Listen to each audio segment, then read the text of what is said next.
Chapter 8:19. Spadesy. He didn't just bring Supreme Alliance an assassin that could launch sneak attacks. Most importantly, with him, Chinamo would be invincible. If that was the case, Supreme Alliance might be able to go against Xiangnan. Yan Yixiao glanced at the screen, breaking into a smile. There was nothing more exciting than meeting a strong team. Even if he knew the outcome wouldn't be as he had expected, it was worth it. He had to give it his all in this match. Supreme Alliance was strong, but they weren't weak either. Are you ready? Yan Yixiao asked his teammates as he moved his mouse. The other 4 members of Grand Realm moved forward. The real team battle is about to begin. Beauty Luo crossed her arms, arching a brow. Just as she finished her sentence, Grand Realm spread out in a pentagonal formation. It seemed casual, but in reality, it was able to regroup quickly. Besides, this formation was the easiest way to obstruct the assassin's sneak attack. Yan Yixiao had always been known as a commander because he was familiar with all the heroes in the game. He had a clear idea of the formation. With such a formation, it would be very fast if they wanted to take down a person. That was how Coco, who had wanted to retreat after taking down the tower, was caught. As an assassin, Yan Yixiao didn't charge forward this time. Instead, he focused on sneak attacks. The 3 of them went up first with the sorcerer controlling. Coco managed to escape, but not the second. Yan Yixiao leaped out, blocking his path and smashing down with his rod. Coco's HP dropped to critical levels. At this moment, Grand Realm's long-range attack launched a cannon. It was enough to take down Coco. But to everyone's surprise, at this moment, someone used a freezing skill. 3 of them were encircled and frozen on the spot. Then came the Ice Rain spell. Supreme Alliance's sorcerer is hiding in the bushes. What an unexpected move. But it was obvious that Grand Realm wasn't an easy opponent. With a big move, it interrupted Shui Yaoyao's rain spell and slowed her down. Shui Yaoyao's fingers tightened. She found the right time to use her flash skill to escape the pursuit. At this time, Feng Shang jumped out and attacked the 3 players with a sniper cannon, instantly killing one of them. At first, they thought Supreme Alliance was in a good position. After all, they were the first to kill in the team battle. But no one noticed. At this moment, Yan Yixiao moved in front of Shui Yaoyao and swung his club at her as she tried to return to the city. Go. A screen on Supreme Alliance's side turned gray. This was not as simple as losing a life. But if Shui Yaoyao died, the team battle would go from a 5v5 to a 4v5. Even Feng Shang had killed 1 person. His cannon had even left 2 of them with critical HP. But this kind of exchange was not worth it. With the sorcerers surrounded, how was Supreme Alliance going to fight? Without any control with Grand Realm's technology, they would be able to attack very quickly. Was Supreme Alliance going to lose? Just when everyone's eyes were looking down, Grand Realm sent out an emergency signal. Yan Yixiao's eyes were piercing with that redness. What was going on? The audience lifted their heads to search for the source of the sound. If they hadn't seen it, they wouldn't have known. But when they saw it, everyone was stunned. Their eyes were reflected in front of the camera and they were shocked. Chapter 8:20. Spade Z, who shouldn't have appeared anywhere. The young man must have swept over from the bottom lane, with a wave of sieging soldiers behind him. Everyone's attention was on the team battle and Bo Jio's character had an invisibility skill. So no one could see Spade Z approaching the city. Just at that moment, Spade Z appeared on the screen. The danger signal from the city made everyone feel threatened. Not to mention that in the very next second, the danger signal was sent out. Chinamo, dressed in white, had already rushed in with his sword. Both of them possessed extraordinary lethality. The city wouldn't be able to hold on for long under the combined attacks. Yan Yixiao's scalp was numb. He quickly typed on the keyboard, sweat forming on his forehead. All he wanted was to run back as fast as possible. At this time, they really couldn't care less about the team battle. The city was destroyed. This also meant that the entire game would end. Zhao Sanpeng, who was watching from outside the arena, opened his mouth wide enough to stuff his fist in. F***CK, that's shameless. Captain, did you see that? Chinamo had teamed up with Little Spade to steal the city. What happened to the team battle? Little Yin is really going to die of anger this time. Xiao Jing didn't speak. He just looked at the 2 figures on the screen and his eyes darkened. Strange. Why isn't the captain saying anything? Shouldn't he be discussing the theft of the city with him now? He waited for about a second. Xiao Jing retracted his gaze and said, Chinmo's 3000 knife cutting isn't out yet. What does that mean? Zhao Sanpeng was confused. At this moment, Yan Yixiao's character reached the edge of the city. But apart from the fact that his character could run very quickly, as for the others, they needed time to return to the city. However, the battered city could not wait that long. Moreover, Qin Mo was standing in front of him. The moment Yan Yixiao used his fake jump, he leaped over Qin Mo and his bat landed on Spade Z, destroying the city. Debris fell. Everyone stopped moving. The tapping sound of the keyboard fell into silence. The word failure swept across all 5 of Grand Realm's computers. The screen went dark. Immediately after, it was the cheers from Supreme Alliance. Lin Feng was the first to jump up. That wasn't all, he even hugged Yun Hu beside him. At this time there was nothing extra. We won, we won. Lin Feng's voice rang in their ears. Yun Hu pressed his back with one hand, his gaze bright. Yes, we won. Shui Yaoyao was stunned. She couldn't believe it. Her first reaction was to look at Feng Shang, who was sitting next to her. After the face was stunned for a moment, it immediately bloomed into a bright smile as if saying, Yaoyao, look, we won. No victory was by chance. If it wasn't for Shui Yaoyao's ultimate that hit the bullseye and slowed down Grand Realm's team members, they would have died. If it wasn't for Feng Shang's timely long-range cannon, if it wasn't for Coco's support. That way they wouldn't have been able to steal the city so quickly. All his efforts were not wasted. Those days of eating instant noodles and writing advanced mathematics questions. Those who saw Feng Shang lying in front of the computer so tired that he closed his eyes, still holding the mouse in his hand. Chapter 821. The victory of this battle was somewhat unexpected. After all, even the spectators didn't know how they had managed to reach the enemy city. To prevent the audience from getting impatient, the director replayed the scene immediately. It was from Qin Mo's perspective. When everything was slowed down, the audience realized that Qin Mo appeared in a flash. Yan Yixiao, who had been focused on his surroundings, had forgotten how fast Qin Mo's movements were and how hard it was to catch him. That wasn't all, the changing of the map was a blur. Even when Qin Mo was stealing the city, he didn't forget to look at the team battle behind him. If you want to steal a city, then steal a city. Why does Almighty Qin have to switch the game map back and forth? It's making my eyes dizzy, a girl nagged. She didn't expect that the person sitting next to her would answer her. His voice was very pleasant to hear. That's calculating the time difference. Calculating the time difference? The girl searched for the source of the voice, but he had already stood up, standing against the light. His face was clear and handsome, clearly not an ordinary passerby. The most important factor in the success of the attack is the time difference. At this moment, the girl was in a daze, watching as he turned to leave. 3 seconds later, she snapped out of her daze, tugging at her friend. Hey, I think I saw Almighty Hoshi, he was sitting beside me just now. Her friend shot her a "you're dreaming" look, patting her shoulder with his left hand. Did you forget to take your medicine today? Is Almighty Hoshi someone you can see so easily? He was even sitting beside you. Sis, seriously, hallucinations are an illness, you have to treat it. The girl was anxious. I really saw him. Sis, that isn't important, what's important is that our big Spade won. Working together with Almighty Qin, they are invincible. Her friend propped his chin up, his eyes shining.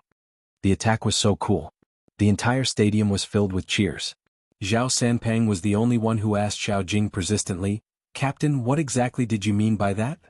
It means that Yan Yixiao wasn't able to force Qin Mo to reveal his true abilities. Beauty Luo spoke up for Xiao Jing. Beauty Luo spoke up for Xiao Jing, her gaze deep.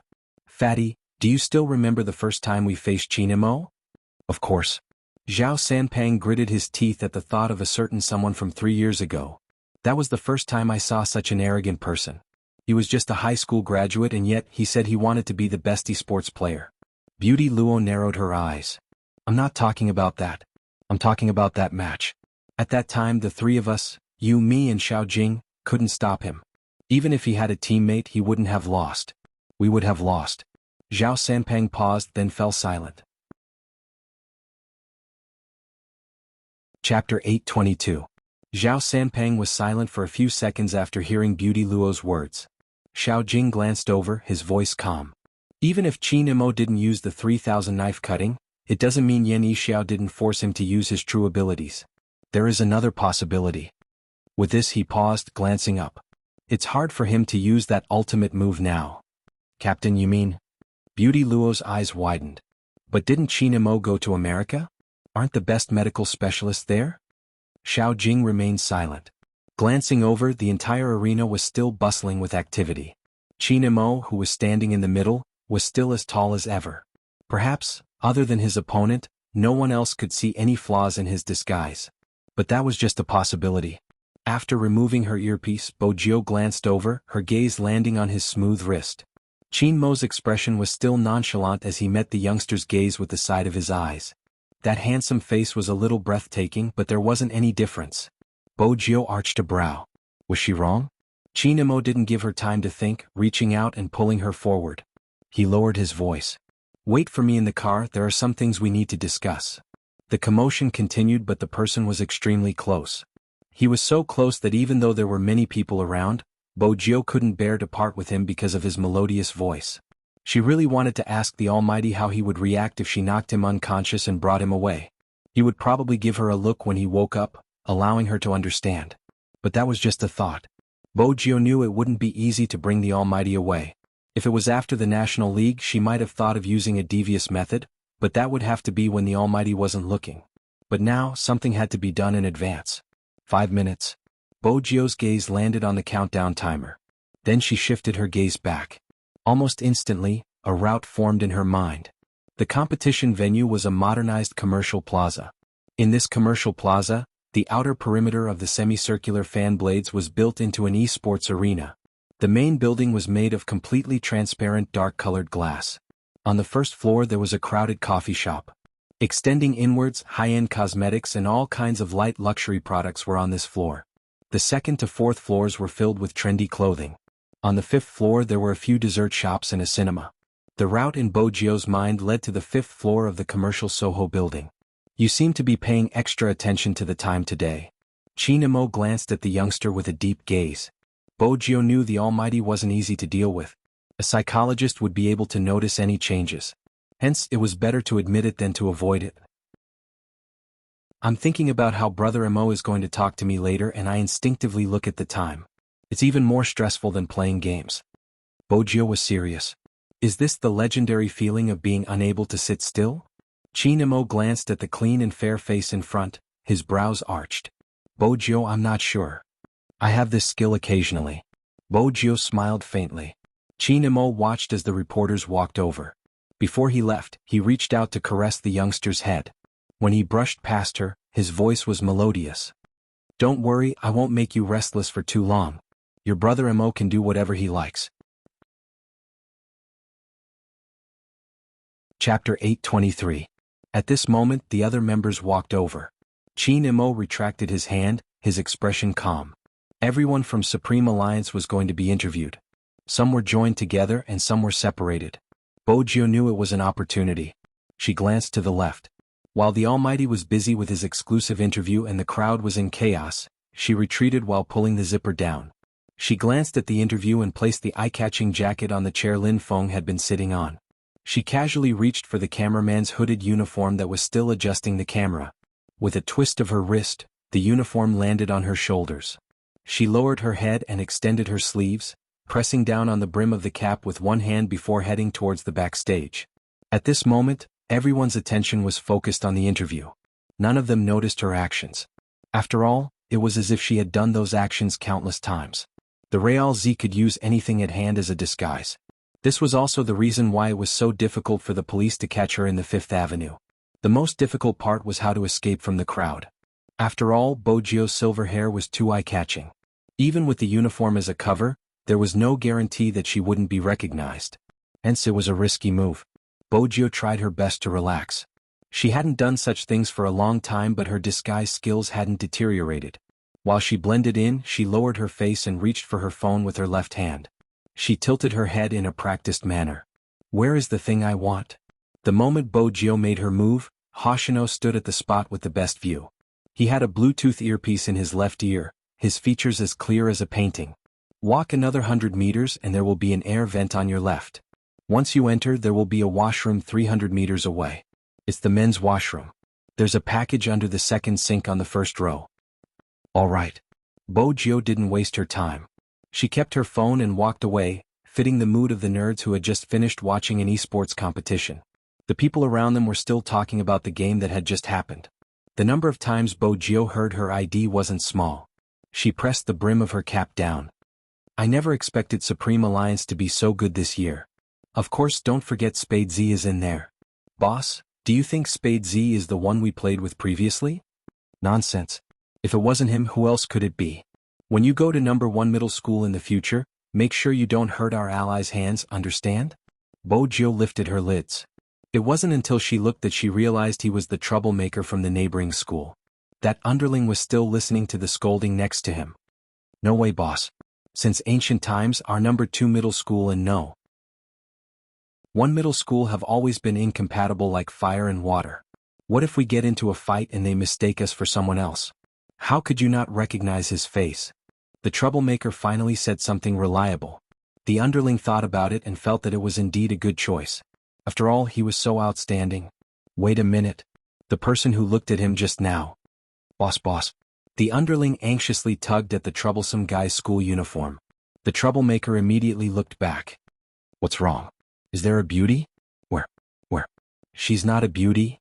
Actually, I'm still hesitating whether I've recognized the wrong person. After all, the most handsome guy in number 1 middle school shouldn't be wearing that kind of clothes. The unruly kid glared at him. If you're not a beauty, why did you call me? The lackey shrank back. Nothing. Chapter 8:24. Bojo lifted her lips, walking beside them. After less than 7 seconds, she followed the path Hoshino had given her, heading towards the air vent at the side. The underling wanted to follow, but his boss pulled him back. He was pulled back by his boss. I say, did you just join us? You don't know anything yet. Don't run around. If you get lost, we'll have to look for you. Do you want to eat fries? Hurry up and give us some money. We can even find an excuse to date a beauty. It was no wonder their boss couldn't find a girlfriend. Who would go for fries with a girl? Now they would all go to Hoshino. No matter how worried this little brother is about that figure, it's of no use. Basically, they were dragged along. If there was anything good about their boss, it would be that he was too Chinibu. He took care of his brothers very well. He didn't even have a chance to follow a suspicious person. Bojo continued moving quickly. 2 out of the 5 minutes had passed. There were less than 3 minutes left. The Supreme Alliance members would realize she hadn't gone for an exclusive interview. Hence, she had to disguise herself well. The washroom that Hoshino had mentioned wasn't usually frequented, but it was different today. After the esports competition, the washrooms at the main venue were full. Hence, a group of people naturally found this washroom. Bojo walked in, sweeping a glance at the 3 figures standing beside the urinal. When she walked towards the sink, she brushed past one of them. It wasn't anyone else but a member of Grand Realm. Fortunately, they had left in a hurry and probably hadn't glanced in her direction. But Bojo was clear that the other 3 were from Grand Realm as they hadn't removed their uniforms. Bojo narrowed her eyes. She lowered the brim of her cap and turned on the tap. Her left hand moved downwards, touching the tape below the sink. There would definitely be a sound if she tore it, but if she didn't, it would be troublesome if the 3 of them saw it first. Bojo reached her fingers out and bent her body. She looked as though she was washing her face. But in reality, her expression had changed the moment she lowered her lids. Her mind was spinning rapidly. The last one was forceful. There was a loud tearing sound. The package fell onto the ground. Bojo's first reaction was to kneel down, muttering, F***Siki. His tone was extremely vexed. It was as if he had accidentally dropped something. The people from Grand Realm glanced over, but didn't pay much attention. They emptied their drinks and pulled up their pants. Bojo took advantage of this blind spot and stuffed the bag into her arms.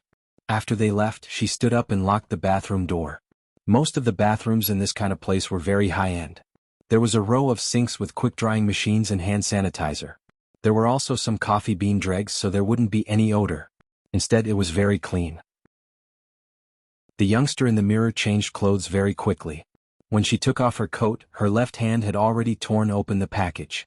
Inside was a uniform of a cinema worker. From what he knew, the suspect who used the software to commit the crime would be watching a movie here in 10 minutes. What Bojo needed to do was to confirm if he had committed the crime without alerting him. The key case investigation unit had locked onto 5 suspects, and today's case seemed to be the most suspicious. Chapter 8:25. Bojo lifted her lids and looked at herself in the mirror. She couldn't take too long to disguise herself. This was the washroom after all. Even if she had hung the cleaning sign on the doorknob when she came in, it was inevitable that someone would knock on the door anxiously. Hence she had to be quick. Coupled with that head of silver hair and that face, it was too recognizable. She had to change.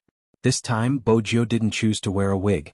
Instead, she asked Hoshino to roll a hairspray into her uniform so that it would be easier for her to retreat. After all, she would have to jump and climb walls during the process. Bojio narrowed her eyes and leaned over. She brushed her hair with her left hand and raised the hairspray with her right. The dazzling silver was slowly dyed into a pure black. It was like the reflection of the youngster's eyes in the mirror, deep as jade. At this moment in the interview venue, no one wanted to move the microphone closer to Chinemo. There were more than 5 media outlets there. Everyone knew what Chinmo's appearance meant. Ratings, reports, headlines. Be it esports or finance. But it was too difficult to get Chinemo to say anything. Even though he didn't show any impatience, he wasn't very enthusiastic either. After all, his family background was there and etiquette was the most important. Hence, just by standing there, he was like a cool breeze in a bright moon. It was a little cold, but it was enough to suppress the crowd. Moreover, Chinemo was wearing his uniform. It was worth it to be able to get 1 or 2 photos. Even though Chinemo replied with a MMH to every single one of their questions, Chinemo didn't seem to care. The media admitted their defeat. After all, young Master Chin rarely appeared in front of the public. It wasn't bad to be able to do this. There were some questions that they didn't dare to ask. But there were newbies among them who didn't know if they dared to ask or not. They asked directly, "Young Master Chin, after the variety show aired, many people became fans of you and your teammates. What do you think about you and Spade Z becoming the most popular esports couple online?" This question came out. All the media went silent. Which family was this bold enough to ask the question that all of them wanted to ask? But those who stayed in Jiang City for a long time knew that young Master Chin didn't like to answer such questions. As expected, the man holding the microphone frowned. The reporters subconsciously retracted their hands. The deep voice rang out with a hint of indifference. "The eyes of the masses are very sharp." When the rest of the team members heard this, they all looked at the ceiling. The captain's answer was basically confirming this matter. The reporters present were all smart people. How could they not understand the meaning behind those words? However, the key point was that this was truly unexpected. The newcomer wanted to ask more questions. Chinemo glanced up at the bodyguard beside him. This action signified the end of the solo session. No one dared to step forward. After all, Chinemo had answered all 5 questions. In a sense, it was time for the interview to end. But it was not enough. Every media outlet wanted to know more about Chinemo. Lin Feng couldn't help but shake his head. These people were really too stupid. If all the questions were about Little Spade, their captain would definitely be willing to answer. "Where is that guy?" Chinemo suddenly stopped in his tracks. Chapter 826. Private Interview? Chinmo's deep eyes swept over the pure black jacket on the chair. Then he reached out to pick it up, a cold glint flashing across his eyes. Would he take off his uniform here for an interview? Lin Feng stilled. That was right, he had to wear his uniform for an interview. Why hadn't he thought of that? But if Little Spade wasn't going for an interview, where did he go? Perhaps he went to the toilet? Chinemo didn't say anything else, but his grip on the black jacket tightened little by little. Then he strolled to the left. Lin Feng called out, "Captain?" Chinemo didn't seem to have any intention of turning back. Lin Feng was confused. Logically speaking, Little Spade had only disappeared for a short while. Why was his captain reacting in such a manner? Wasn't this too abnormal? Was the relationship between his captain and Little Spade so deep that a minute apart felt like 3 years? Abnormal? Actually, Chinmo's reaction wasn't abnormal. Before the competition, he had already sensed something. But he hadn't expected her to be so daring, slipping away right under his nose. If he had known, he would have watched her 24/7. A certain someone's claws just couldn't stay still. Chinemo was clear that it wasn't a simple disappearance. If she had really left for a short while, it wouldn't have been like this. What exactly was she up to? Chinemo clenched his fists when he didn't see the familiar figure. He just stood there for a second, allowing the crowd to clamor. In the end, he took out his phone, his voice cold. "Where? Young Master?"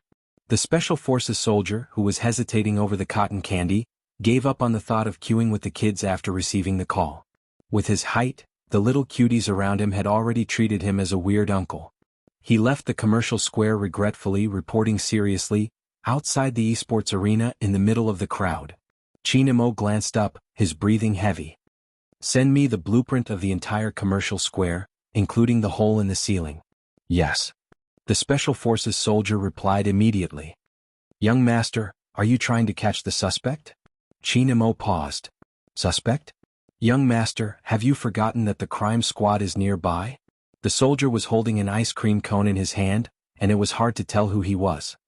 I saw a few plainclothes. Chinmo's eyes dimmed. I didn't forget. Send me the exact location of the suspect. Tell everyone to bring forward the operation. All right. The Special Forces would keep a record of the itinerary. Young Master's original intention was to wait until after the competition and the movie ended before dealing with this matter. In order to avoid alerting the enemy, the magician would approach the suspect first before doing anything else. Now, the operation had actually been brought forward. This really wasn't the young master's style. Could it be that something happened? The SWAT soldier didn't understand. He stuffed the ice cream cone into his mouth and sent a message as he walked. Fishing operation commencing. Keep in touch with the coordinates. Chapter 827. With that, the elite entered the transparent elevator. Just as he was about to press the button with his left hand, a person walked over. Just then a person came over. He looked very fair and clean, and he was wearing a cinema uniform. He also wore a pair of black glasses on his face, which covered most of his face. The elite didn't take a closer look at the person. He just felt that it was weird for the cinema staff to walk over at this moment. Was he heading down to buy something? The two of them headed to the same floor. When they entered the elevator, Bojio realized that there was something wrong with the person behind her. His disguise wasn't bad, but it was because of his good disguise. That was why Bojio noticed the details. The earpiece was special. Those who didn't know wouldn't be able to tell what it was. But before her rebirth, Bojio had been in the Fifth Avenue dealing with people from all walks of life. If one took a closer look, they would be able to tell that only the military would have such earpieces. However, since when did the military learn to disguise themselves? And in such a professional manner. If she hadn't recognized the earpiece, she would have assumed that he was just an ordinary person watching a movie. Bojio watched the reflection in the elevator. She could feel him looking at her as well. His observation skills made her think of the Almighty. She seemed to have understood something. Bojio arched a brow. She buttoned the last button on her uniform, her gaze dimming. If the Almighty was here, she would have to restrain herself. The suspect would be easy to deal with. The Almighty's subordinates wouldn't be easy. The Almighty's subordinates wouldn't be easy to deal with. Fortunately, they had met here. If they had met in the cinema, she might have been at a disadvantage. Bojio lowered her lids, her lips lifting. She had underestimated the Almighty's ability. She had thought that it was just the crime squad. But now it seemed like it wasn't just the crime squad. She really didn't know what other people were there besides this elite. What else would the people who had set up the Shadow City be like? She had never fought against the Almighty face to face. This was the first time. The true first time. With such an opponent. The game would be interesting. But the more she admired him. Bojio felt that if she really couldn't control herself and wanted to take the Almighty away one day, it wouldn't just be using her connections. Even the Almighty's subordinates wouldn't be easy to deal with. Bojio reached out to press her sleeves. She mustn't reveal the little thing inside. The elevator reached the 5th floor. She no longer cared about the whereabouts of the people behind her. She only remembered that face. Then, she walked straight to the side of a staff member and said with a smile, "Still a lot of people? You." The staff member wanted to say something. Bojio smiled brightly, revealing her canine teeth. "I'm a new employee." The staff also laughed. "Come and take a look. I'm going to the restroom. There are too many people today. It's going to explode. Please check the tickets carefully." "All right." Bojio turned and stood there. She was still wearing her black gloves. Her uniform and work pass were of high quality. Indeed, there wasn't a single flaw in her attire. There wasn't a problem passing off the fake as the genuine one. Seeing this, the elite man retracted his gaze and stood in front of the ticketing machine. It looked like he was collecting tickets, but he was actually on the phone. "The fish hasn't appeared yet. Wait for further instructions." After finishing this sentence, he took a sip of coffee. His movements were extremely natural, and his technique of blending into the crowd was done very well. Chapter 828. In the meeting room. After Chinamo received all the blueprints, he scanned them from top to bottom and closed his eyes quietly. Profiling. It wasn't just targeted at criminals. A skilled profiler would be able to come up with various routes based on the environment. And Chinamo was the best of the best in this field. Perhaps not many people knew about Chinamo, but his code name was Young Master, Child in English. It was a name that everyone in the international community knew about. If one was in the industry and had read books in this field, he would definitely have read his thesis in an authoritative journal. Profilers were usually very good at science, especially mathematics. Deep mathematics was about logical thinking. Just like the movie, Suspect, a problem might seem like a geometry problem, but in reality it was a function problem. How to solve some problems. Placing oneself in the other party's line of thought would allow one to grasp the point quickly. If it was him, how would he come up with the escape route and be discovered? First of all, he needed to take off this eye-catching set of combat clothes. Lastly, he had to find a dark hooded jacket that wouldn't catch anyone's attention. It was far from the exit and it would affect the time needed to leave. If there was a safe passage in between, Chinamo opened his eyes.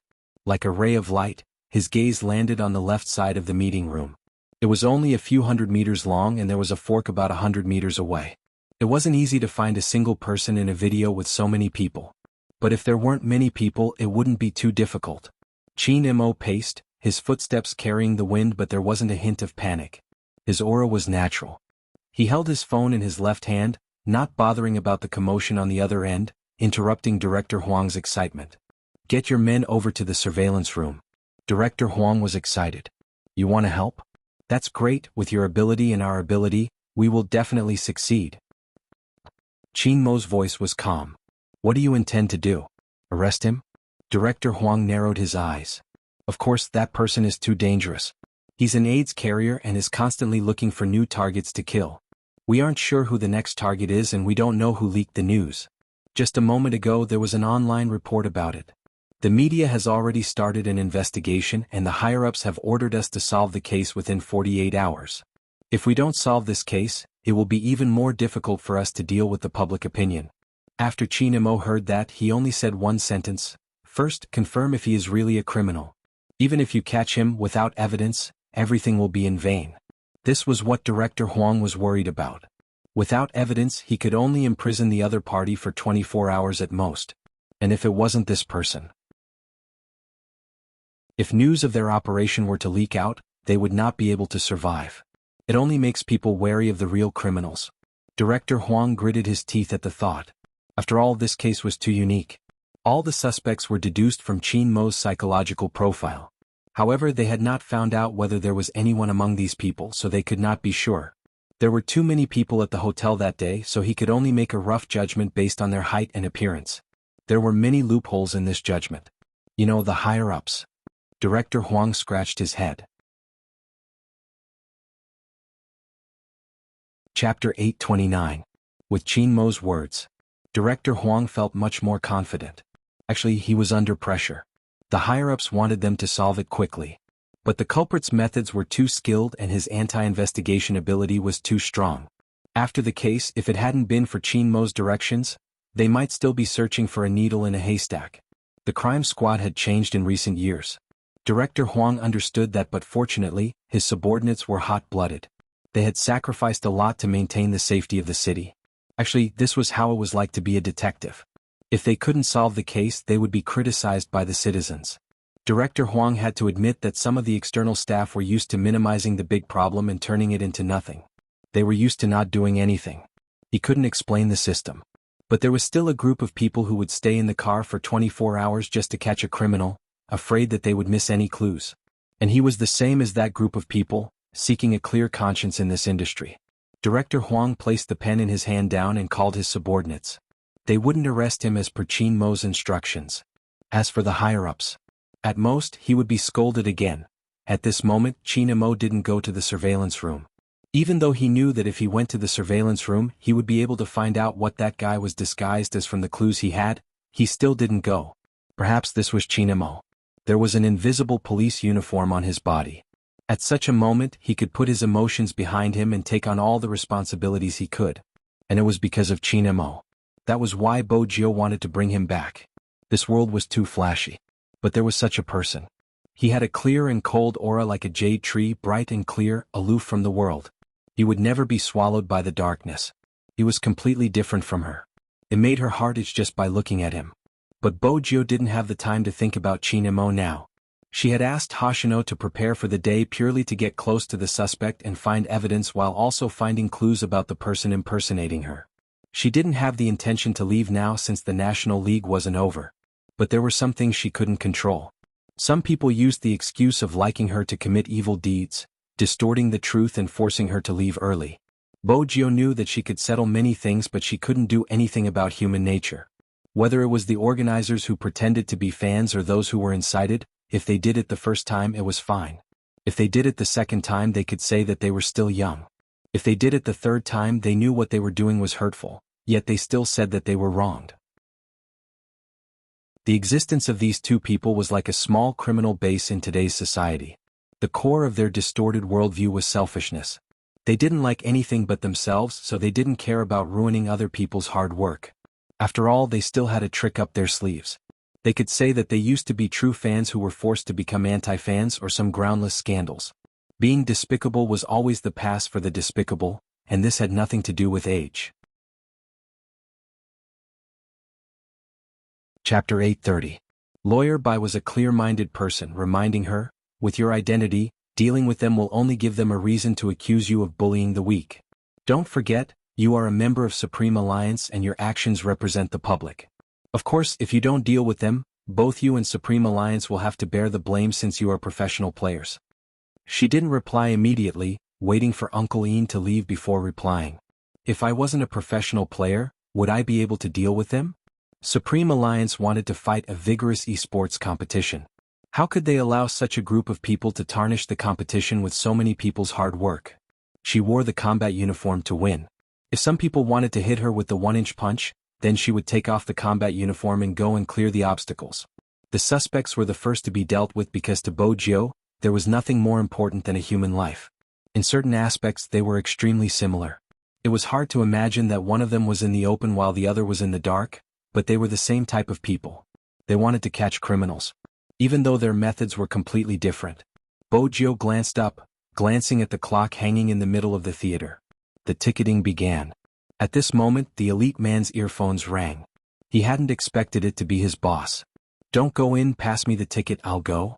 These few words made the elite man stop in his tracks. After rubbing the bridge of his nose, he followed the young master's instructions and turned around, heading for the emergency exit on this floor. After hanging up, the elite male tried to hold it in. He really couldn't hold it in any longer and wanted to find someone to gossip with. Hey brothers, what are you guys doing? Eating an ice cream cone. Queuing for fries, what's wrong? What did he mean by what's wrong? Fatty started arguing. I'm using my laptop to monitor the internet. It's so hot, what are you guys doing? There's even someone queuing for fries, what the heck? Young master told us to be more natural. We just returned and it's only natural for us to blend in.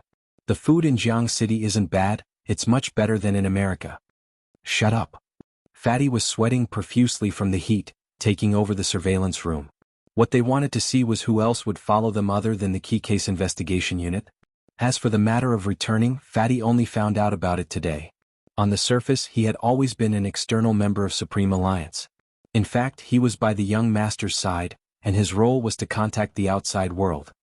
I say stop arguing. The elite tugged on his tie. Everyone tell me, why did young master suddenly want to move on his own? Look at how awesome my outfit is. The SWAT soldier tossed the cotton candy stick away and climbed up to the roof. Because you can't get the evidence out of him, only young master can do it. The person in line put a fry in his mouth. I'm fine. Those people from the Major Crimes Division might have alerted the big fish behind the small fish. It's not strange that young master would make a move. I don't think it's that simple. The elite man rubbed his chin, determined to get to the bottom of the gossip. Didn't Fatty say that young master has a crush on a guy? Does that guy not like young master? Young master must have suffered a blow, that's why he became like this.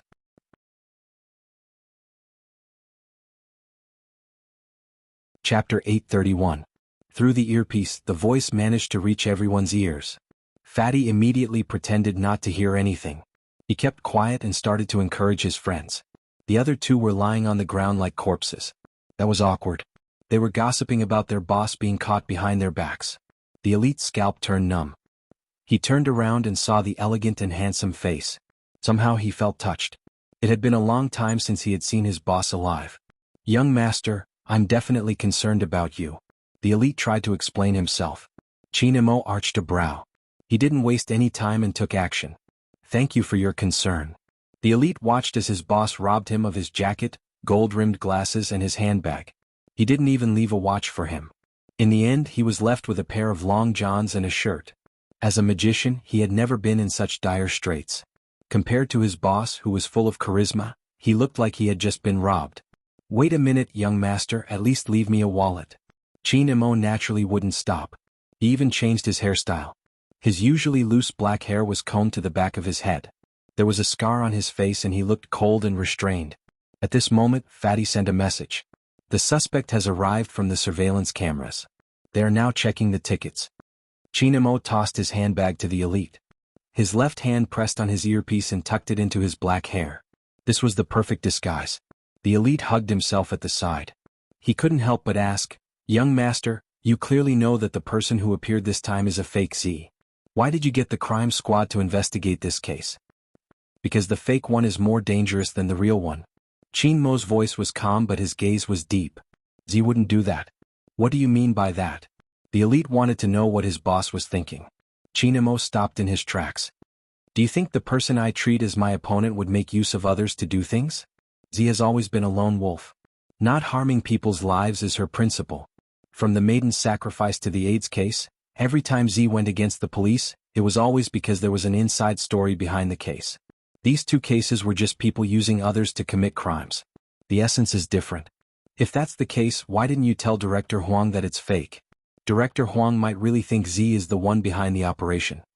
The elite was impressed by Z since they hadn't been able to capture her in the past. Chinamo raised his hand to adjust his collar, looking at his completely different appearance and aura through the window, his gaze as deep as the night. "Because I want to know who the real Z is." The elite man was shocked when he heard this. Young master had cast such a big net. Other than catching the fake Z. So there was such a layer of thinking. Chinamo glanced at his movie tickets. If Z is really around, she wouldn't allow anyone to use her name to do such a thing. The elite frowned. Was it an illusion? He felt that the young master's interest in Z hadn't decreased after losing a certain part of his memory. Why was that? 2 years ago this kind of thinking had clearly faded a lot. What was going on this year? The elite man had a feeling that his return this time. Something big would happen. But if he could meet Z again. Chapter 832. At the ticket counter, the black-haired youngster lifted the corners of her lips. It was a professional smile. Even the black gloves she was wearing suited the environment. "Sir, please show me your ticket." Even Fatty, who was watching the surveillance, couldn't recognize who that person was. Firstly, it was because of the change in hair color and secondly, the black frame spectacles. Moreover, the ticket counter was much fatter than Bojio's usual figure. He wouldn't be able to recognize her unless he scrutinized the details. Besides, Fatty's attention was on the suspect. Naturally, he wouldn't be paying attention to anything else. Hence, he didn't notice the glint in the eyes of the ticket counter, who had his back facing the suspect. The man in front of him fit the Almighty's profile analysis perfectly. He was not very old, about 30 years old, less than 1.8 meters tall. Although his appearance was not very outstanding, it could be said that he was well-defined, very tasteful. He wore a watch that cost about 100,000 yuan on his hand. His hair was styled with something which made him look like a successful person. In addition, this person was wearing cologne, which made him look clean and particular. Indeed, such a person would be able to ease the grudges of the girls nowadays. It would probably be easy to ask someone out. But she still needed evidence. When she was checking the tickets, she glanced at his ticket stub before passing it back. "I hope you enjoy your movie." The man wasn't bothered by the ticket counter. He held the ticket in one hand and his phone in the other. On the screen of the phone, a chat app was opened. Bojio didn't see the content. But would such a man come to watch a movie on his own? What's more, he was holding a Swarovski box in his hand. Bojio glanced over and told another ticket counter, "I'm going to the toilet." His colleague was confused. But the youngster was walking too quickly and was in the crowd. Helpless, he continued to check the tickets. Fatty wasn't sensitive about such things. Besides, it was normal to change the ticket counter at the last minute in a movie theater. He glanced up and landed on the suspect. Young master, after he deposited the item, he went inside. "I can't see him from here." "Got it?" Chinmo's voice came through the earpiece. carrying a different magnetism. I'm checking the tickets. Fatty was stunned. He looked at the figure in the queue on the screen and almost jumped up. Why was his young master dressed like that? It was really unexpected. This bad thing had too much flavor. From a god to a devil. Send me the surveillance footage of the suspect when he was checking the tickets. Also, find out which of the 5 exits of the cinema is a blind spot. Magician, head there. If you see the person loitering there, follow him. The elite man looked at his long johns. No, young master, are you going to let me pass like this? 10 minutes is enough for you to get a set of clothes. Chin Mo lowered his lids, handing the ticket over to the ticket collector. The girl was inexplicably shocked. She thought to herself that there were really a lot of handsome guys who came to watch movies alone nowadays. At this moment, Bo Jio moved an unused 3D glasses box over and placed it on the bar counter beside the luggage box. She tried to wipe the lenses of the glasses, occasionally saying, "Customers watching the 6:50 p.m. movie, please head inside Hall 7.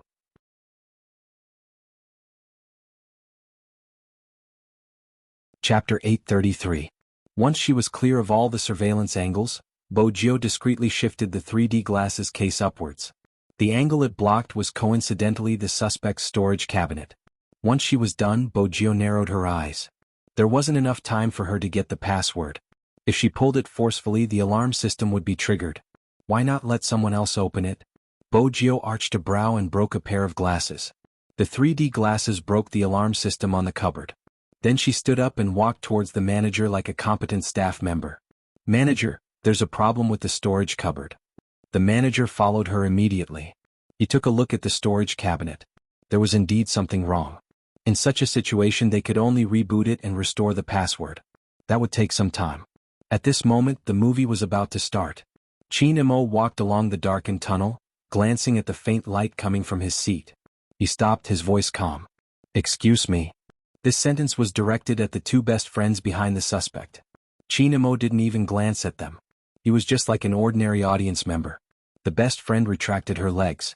The girl couldn't help but exclaim, "So handsome." The suspect turned back to glance at Chin Mo. Some men would compare themselves with others. After seeing Chin Mo, the suspect sized him up from head to toe. Other than being taller, he didn't have any good points. His aura wasn't bad, but it was a pity he had a scar on his face. But as long as he had money, it wouldn't stop women from pouncing on him. The man hid in the darkness, his lips curved into a mocking smile. Chin Mo sat down indifferently. Actually, this seat was a little too narrow for him. It was difficult for him to stretch his long legs. But even so, he didn't reveal any discomfort on his face. This was the only way he could see the actions of the person in front of him. The seat beside the suspect was good. But it couldn't be compared to the seat behind him. In such a small theater, the space in between was extremely small. People were used to using their right hand to look at their phones. Moreover, the theater was pitch black. Whenever there was a light, the front row would be able to see the back row clearly. Hence, even though Rao Rong had entered the theater long ago, he hadn't expected the suspect to be sitting in that position. But Rao Rong wasn't stupid. If he had known that the major crime squad would be involved, of course he had taken precautions. According to their deduction, the people on both sides of the man were most likely from the crime squad. Hence, Rao Rong sat far away from the man at the exit of the theater. Even if he wanted to contact him, he would use his virtual IP. This was to prevent the people from the key case investigation unit from targeting the man. At the same time, he could also help the man escape. If he felt that something was wrong, he would ask the man to stop the appointment immediately. After all, from this position he could observe everyone who came in. However, from the moment he came in until now, everything was normal. Even the man's front, back, left and right. That person had just checked on the computer and everything was fine. They were all here to watch the movie. Some are lovers, some are friends. The background was also very clean. However, just to be safe, he still had to wait for the news. Only then would Rao Rong do what he was about to do. The moment the movie started, a series of crackling sounds came from his Bluetooth earpiece. On the other end of his Bluetooth headset, there was a crackling sound. Finally, as if he had hit the enter key, countless images appeared before his eyes. Other than the surveillance cameras, the rest of the people from the Major Crimes Division are all at the main exits, waiting to arrest the suspect. If they want to arrest someone, let them. Once they arrest someone, they can just let them cry out in grievance. The police have already formed a fixed pattern. They are either watching the surveillance or blocking the exits. Rao Rong chuckled, still handsome.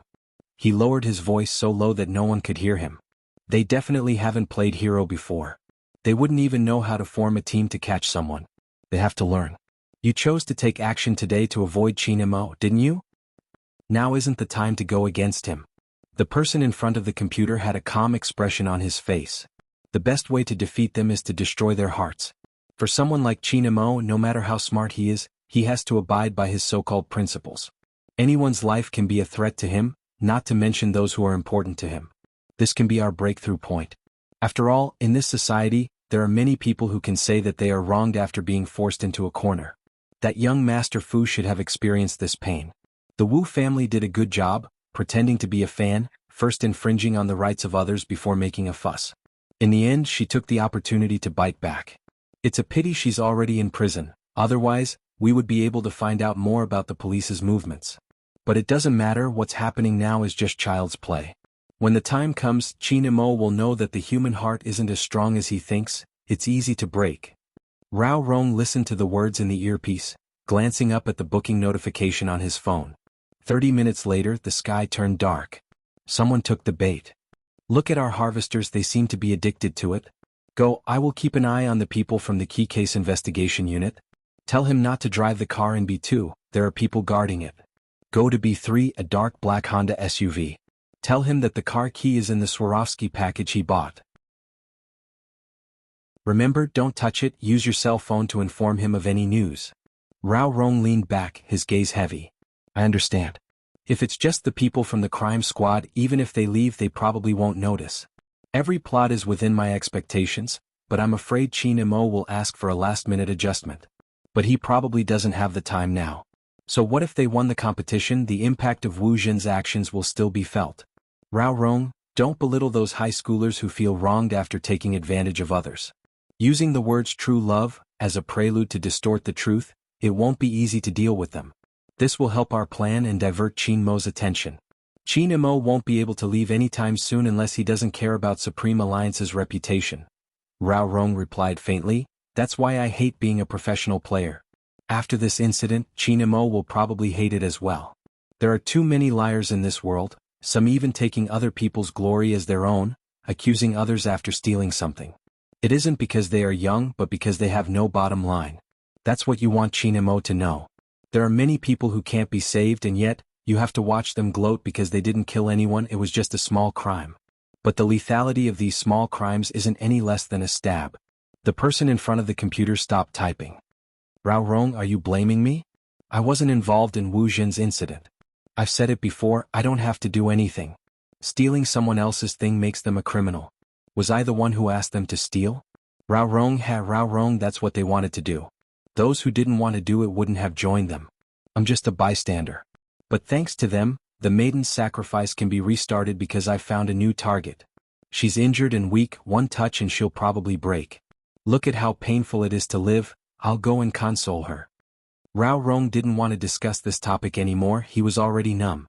Before he had returned, he had seen the youngster's interview. He guessed that Spade Z must have been comforting herself. There wasn't any justice in this world, it was a pity that Rao Rong was wrong. Regardless of whether it was Bojiu or Chinemo, they would always know what was most important. Their hearts wouldn't change, they would be able to hold a long sword and slay the evil dragon no matter what happened. The other party wouldn't have expected it. She thought she understood them well. But in reality, it was just the tip of the iceberg. Even her reactions were within Chinmo's calculations. Any criminal style would be reflected in the incident itself. Chinemo had allowed his subordinates to return because he had already profiled the criminal's psychology. He was familiar with the crime squad style. He had even purposely left some traces. He wanted others to think that she was Z. But the other party had forgotten. Doing good deeds might not reflect a person's inner thoughts. But evil deeds would definitely reveal their true intentions. Z's uniqueness. Not everyone could imitate her. But there was one person. Chinmo's eyes dimmed, his fingers caressing the ticket. It didn't seem logical. At this moment his phone rang. It was the surveillance video that Fatty had sent him. Chinmo's gaze deepened with the appearance of the suspect. In the end he fixed his gaze on his right hand. Stop at 50 seconds, take a screenshot. Fatty immediately sent a photo over. Chinemo zoomed in and typed a few words in the group chat. He came with something. Magician checked the packaging Yu Hongliang placed in the locker. No problem. Magician had already changed into a trendy hip style, completely different from his elite male outfit. It was easy to get another movie ticket. He went straight to the counter and bought the one before the start. Anyway, young master was already in the broadcasting room. He didn't have to watch any movies. He just had to find a way to pry open the locker. After Magician was done checking the tickets, he tugged at his collar, stepped on the soft carpet and strolled towards the lockers. He hadn't expected the ticket inspector to be so rash. He hadn't even looked in front of him when he walked over, almost knocking into him. Fortunately, he reacted quickly, turning his body to avoid being hit by the 3D glasses in the inspector's hands. "I'm sorry, sir, I didn't bump into you, did I?" The inspector looked anxious, wearing black-rimmed glasses. He looked like the type that was usually dumb. Magician didn't mind, shaking his head. Oh, a new employee. It was indeed easy to make mistakes. This was the third time he had seen the inspector today. Poor kid, he hadn't met a boss like young master. If young master were to teach him a lesson, he would be able to change his reckless behavior in minutes. "It's okay, you can go." With that, Magician continued towards his destination. Unbeknownst to him, the inspector behind him lifted the 3D glasses basket. The corners of his lips lifted, looking devilishly handsome. He wasn't dumb at all. Instead, he had obtained another piece of information. It turned out that the Almighty had subordinates that knew how to disguise themselves. That explained why the Almighty had always been suspicious of her. But from the looks of it, she was still one step ahead of the Almighty. At the very least, she had gotten the item first. Bojio swept a glance over the box buried under the 3D glasses basket, walking out of the viewing area naturally. In the corridor, Bojio placed the glasses basket down, tugging on her jacket. With one hand holding the box, she didn't forget to remove her uniform, throwing it into the bin at the side. In the blink of an eye, she seemed to have changed into a different person. Her black hair was tied up with a headband, revealing her exquisite features. Her white shirt had its tie removed and she wore a rivet bracelet on her wrist, giving off an arrogant vibe. It had been a long time since she dressed up like this. Bojio glanced at herself through the window, whistling before opening the bag. There wasn't anything strange about the Swarovski accessories. The strange thing was there was a Honda car key inside. Bojio arched a brow, dialing a familiar number. Hoshino, what car did he drive when he arrived? A BMW X1. Hoshino's gaze deepened. Other than the crime squad, there are other people around you. There's a special forces soldier at the entrance of the 5th floor. Bojio smiled faintly. You noticed that? Alright, I know where to go. Where's the ventilation on the 5th floor? Leave the suspect to the major crimes unit. It's time to catch the mastermind behind this. Alright. Hoshino was still swiping the tablet casually when he frowned, his voice fading. There's someone on the ceiling. Bojio paused, glancing up, her voice deep. Help me check where Chinemo is now. Hoshino placed the tablet down. There's no news, he's the one trying to catch you. He's starting to suspect you and knows your route.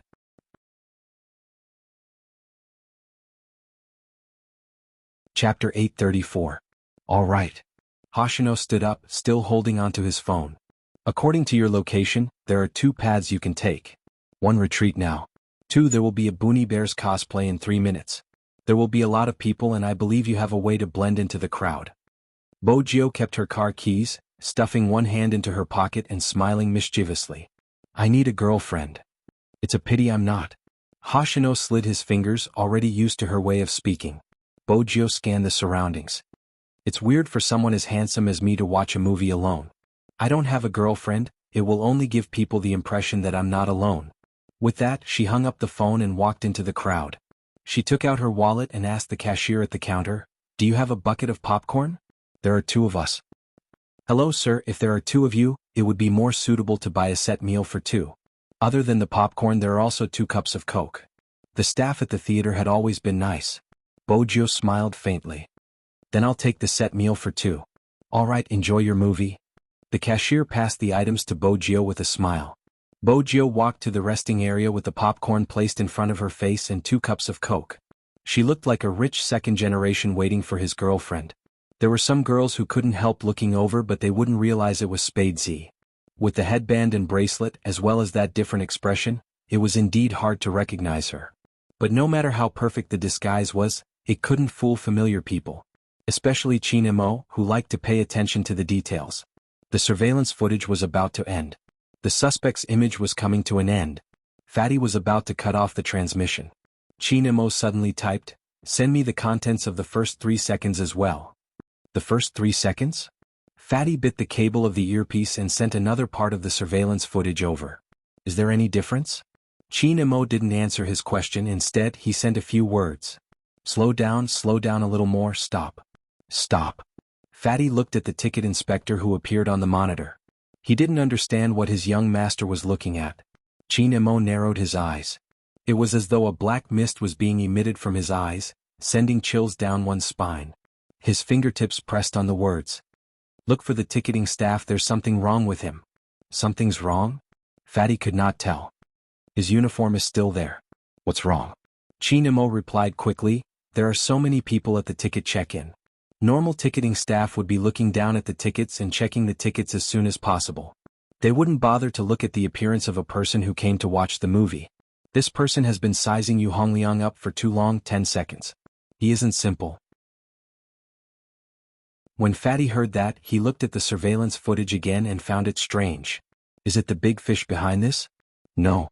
Chinemo's gaze was cold.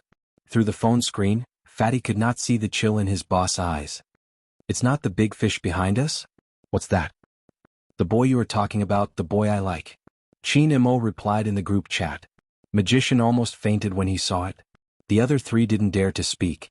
The air in the earpiece seemed to have frozen. Fatty suddenly looked up and widened his eyes. The boy boss likes. Chapter 835. Fatty was confused. Even if he managed to react, he didn't dare to ask. How was he supposed to ask? What was Little Spade doing?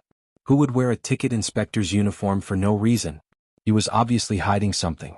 But Fatty felt that his boss must have seen wrongly. The person in front of him was a size fatter than Little Spade. Fatty hesitated for a moment before speaking up. Young master, did you get the wrong person? This time Chinemo didn't type. He turned his head and lowered his voice, enunciating each word coldly. What did I get wrong, the boy I like? His earpiece turned cold again. Magician's feet slipped. He had been wondering why young master was acting so strangely today. So he had been abandoned. Fatty was also a blind man. He asked so many questions, but why didn't he get to the main point? For example, why did the person who abandoned the young master appear here? Wait a minute. Ticket inspector? Magician abruptly stopped in his tracks and subconsciously turned around to look for the bespectacled ticketing attendant that he had bumped into earlier. However, the attendant was long gone. His fingers pressed on his earphones. I just ran into him, he was near the locker. Chinemo's fingers moved slightly. Magician, go downstairs and bring Aardwolf up. Go downstairs? But the thing. Magician didn't understand why young master had suddenly changed his mind. Before he could finish, he saw another sentence appear in the group chat. The things in the cabinet are gone. Gone? Magician's eyes widened. Young master, you mean the ticket inspector? What the heck, wasn't that the boy you liked? Why was he stealing from us? He didn't dare to ask the last sentence, leaving it regretfully. Chinemo didn't let Magician continue looking. It was simple. Since the two of them had met, Magician's current appearance should have been exposed too. It was better to leave it at the exit. Even if that fellow climbed out from the ceiling, he would shrink back when he saw a familiar face. Chinemo hung up the phone. His eyes were so cold that no one could feel any warmth. Ticket inspector? It was fortunate that she had planned it so thoroughly. She had been acting so well. Had she been trying to escape from the start? Chinemo had always been someone who had difficulty sensing the emotions around him. It had been since he was young. He had always been able to suppress his emotions. But even so, there was also a hint of confusion in his eyes. He sat there as if he was alone. He clenched his fingers, like a pine tree in a green mountain. What he cared about was never that guy's restless habits. Where did the ticket inspector uniform come from? How did that guy avoid the crowd and sneak into the theater one step ahead of them? During the race, was that guy looking at the route or someone? These thoughts flashed through Chinmo's mind. In the end, they were all swallowed back into his throat as if they were cut by a knife. But Chinemo was still Chinemo. Even so, his gaze was still fixed on the phone in Yu Hongliang's right hand until it vibrated. Chapter 836. Yu Hongliang's eyes lit up when he saw the message. He took a sip of his iced coffee, as though that was the only way to suppress the uncontrollable excitement in his heart. The first time he did something like infecting others, he was still afraid. But the second time he tasted incomparable joy. There were so many people in this world who deserved to die. Why was he the only victim? If it wasn't for the vanity of some women, he wouldn't have contracted this damn disease. Yu Hongliang, the young master of the Yu family, liked to play on a daily basis and was often seen at night. He had originally thought that he would have to stay at home, unable to even leave. Fortunately, God was on his side, opening another window for him. That person was right. Since he was going to leave, he might as well drag these bad women to hell with him. They would cling on to him the moment they saw money. Then he would make them suffer. The closer they got, the better. Wasn't it just money? This amount of money was enough to buy their lives. Yu Hongliang caressed his watch, his eyes burning with bloodlust. He seemed to have lost his humanity. How could such a person notice the Almighty behind him? Qin Mo didn't change, his side profile calm, as though he wouldn't be surprised by any news he heard. Even at this moment, his mind and memory were still terrifying. After sending the message to the group chat, he typed a few more words. Other than Yu Hongliang, there is someone else here. Fatty immediately replied, Row 7, number 06? I'll go check now. Qin Mo wasn't in a good mood. His sharp tongue was on full display.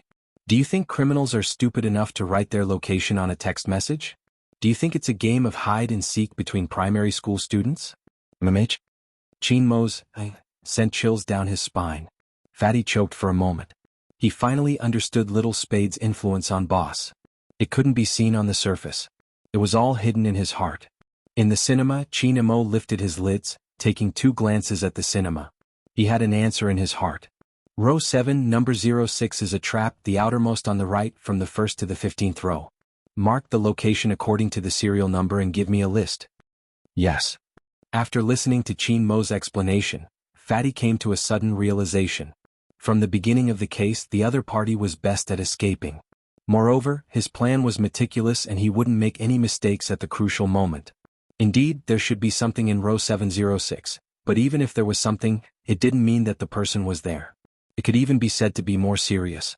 This could very well be a trap set by the other party. He purposely gave a number for them to check. Once it was investigated, they would receive the news.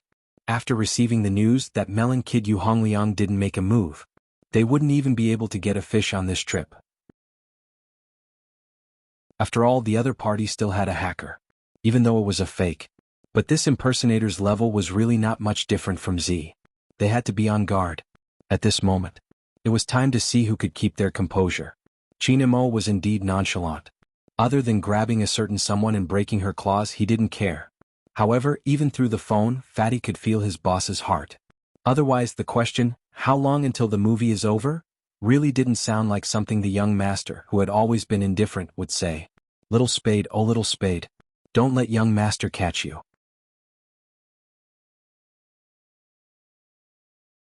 Chapter 837. At this moment, Bo Jio was observing her surroundings. When she saw Magician coming down the stairs, then she stood up. Fatty wouldn't be able to guess that she was Little Spade even if she was caught by the surveillance cameras. After all, no single person would be carrying 2 cups of Coke. Bo Jio stood among the cosplay bears, her brows arched as she bit the Coke. She looked arrogant and handsome, like a hot-blooded high school's boss. Her entire body was filled with 4 words, rich and willful.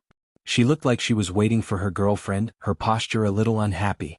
Once or twice the surveillance cameras scanned her, but she was ignored by Fatty. It wasn't that he didn't care, he just couldn't tell. After all, Fatty wasn't Almighty Qin. On the 3rd time, Bo Jio followed the crowd into the elevator. She wasn't sure where the Almighty was. Was he going to catch her when she was about to run away like last time? Even though Hoshino had told her that there was no one at the ceiling, she hadn't taken that route. Besides, she hadn't finished what she wanted to do. Bo Jio arched a brow, stuffing a hand into her pocket. When the elevator stopped, she walked out. Since she couldn't touch her computer, she would find a temporary replacement. In a large shopping mall on the exclusive floor of the high-end computer, there was an alien's mechanical keyboard. There was a huge screen in the middle, broadcasting the National League's game in high definition. Bo Jio stood there watching intently for a while. Then she made a comment that was pertinent to her. Supreme Alliance is really cool. The staff walked over with a smile. Sir, you seem to be a gaming fan, you should be familiar with our brand. Bo Jio, who had touched many brands of electronic products, replied humbly, "It's all right, that's all. How about this? We have a trial machine here. Do you want to try out the keyboard and the smoothness of the graphics?" The staff was good at marketing. Bo Jio laughed arrogantly. "If I say I'm a professional player in the video, can I try it for another 10 minutes? The staff gave her a "you sure know how to joke" expression. "Sir, all of our computers are connected to the internet. You can try it for half an hour until you find a computer you like. Even if you aren't a professional player, you can still try it. The price will still be discounted." In other words, she wasn't pretending to be a professional player, she was just buying something. All right. Bo Jio thought to herself that she wasn't lying this time. Unfortunately, no one believed her. Before she tried it out, she praised herself. This first kill was beautiful. The staff watched as the customer continued to stare at Spade Z's ID, agreeing with her.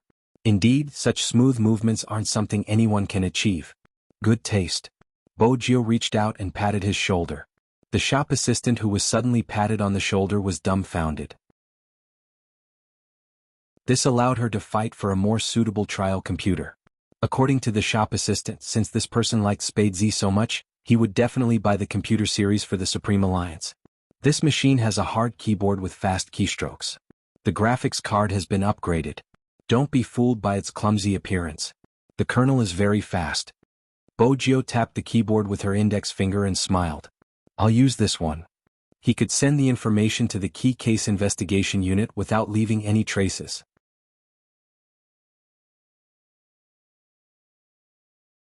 Chapter 838. The shop assistant thought that the young man with the headband in front of him was a rich young master who had come to choose a game console. After introducing the console, he had other customers to attend to. But he didn't know that right after he left. The black-haired youngster with the headphones smirked. She took out a USB with her left hand and intervened without a trace. A dialog box popped up. It was a very small part, but the code was running non-stop.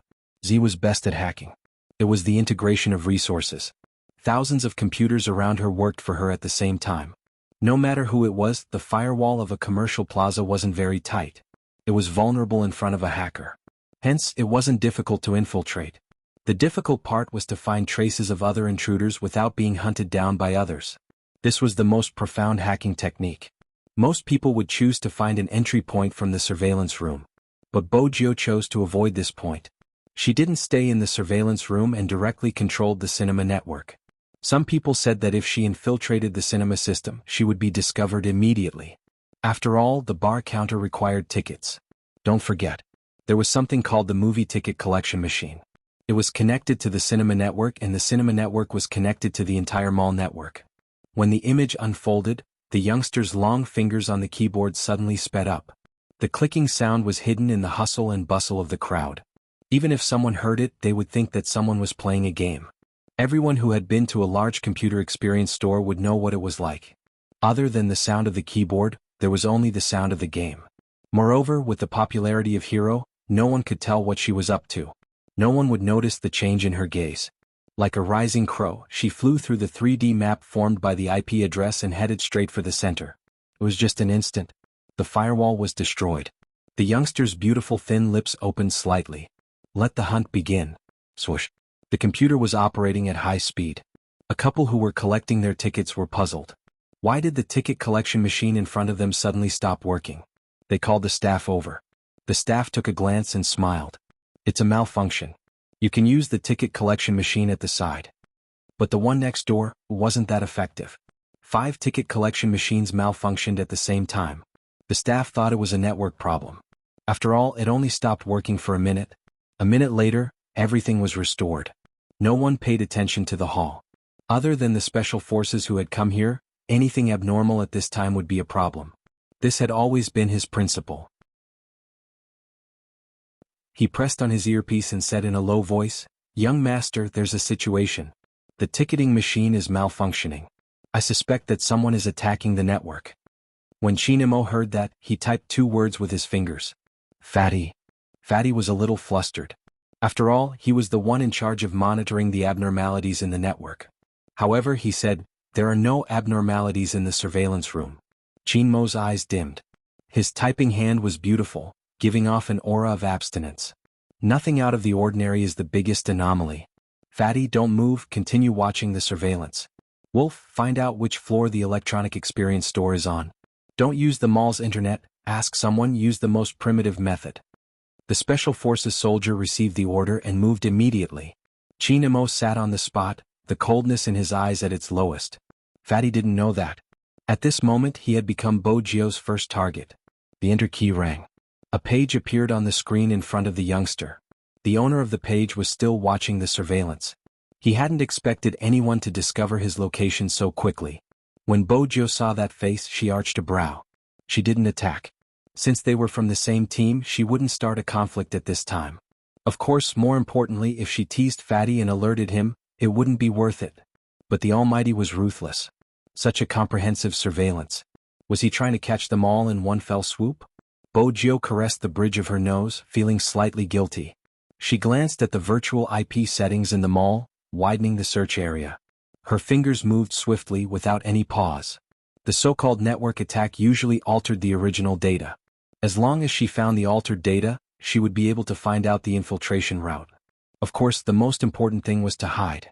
Bojio tapped her fingers, hiding her location at the center of the network. It was just like her character in the game, which had an invisibility ability. He could hide in the bushes without moving his expression. He wouldn't even appear on the map. But the moment he appeared, the damage would be off the charts. It was a nightmare for any player with low HP. Bojio had waited after the infiltration was successful. She hadn't followed the infiltration route. Just like Chinamo, they both felt that this person would definitely have a backup plan. The Almighty wasn't the only one who liked to wait for someone to be captured. It was the same for her. Bojio leaned back in her chair. When her black hair fell, her lips curved upwards, a naughty smile that was pleasing to the eyes. The staff walked over. How is it? Isn't it very fast? Not bad, especially when it comes to capturing someone. It saves a lot of time, Bojio replied honestly. The staff glanced at the chat box on the screen. She was a true hero fanatic. She hadn't even opened the game page and was still fantasizing about capturing someone. He wanted to ask more.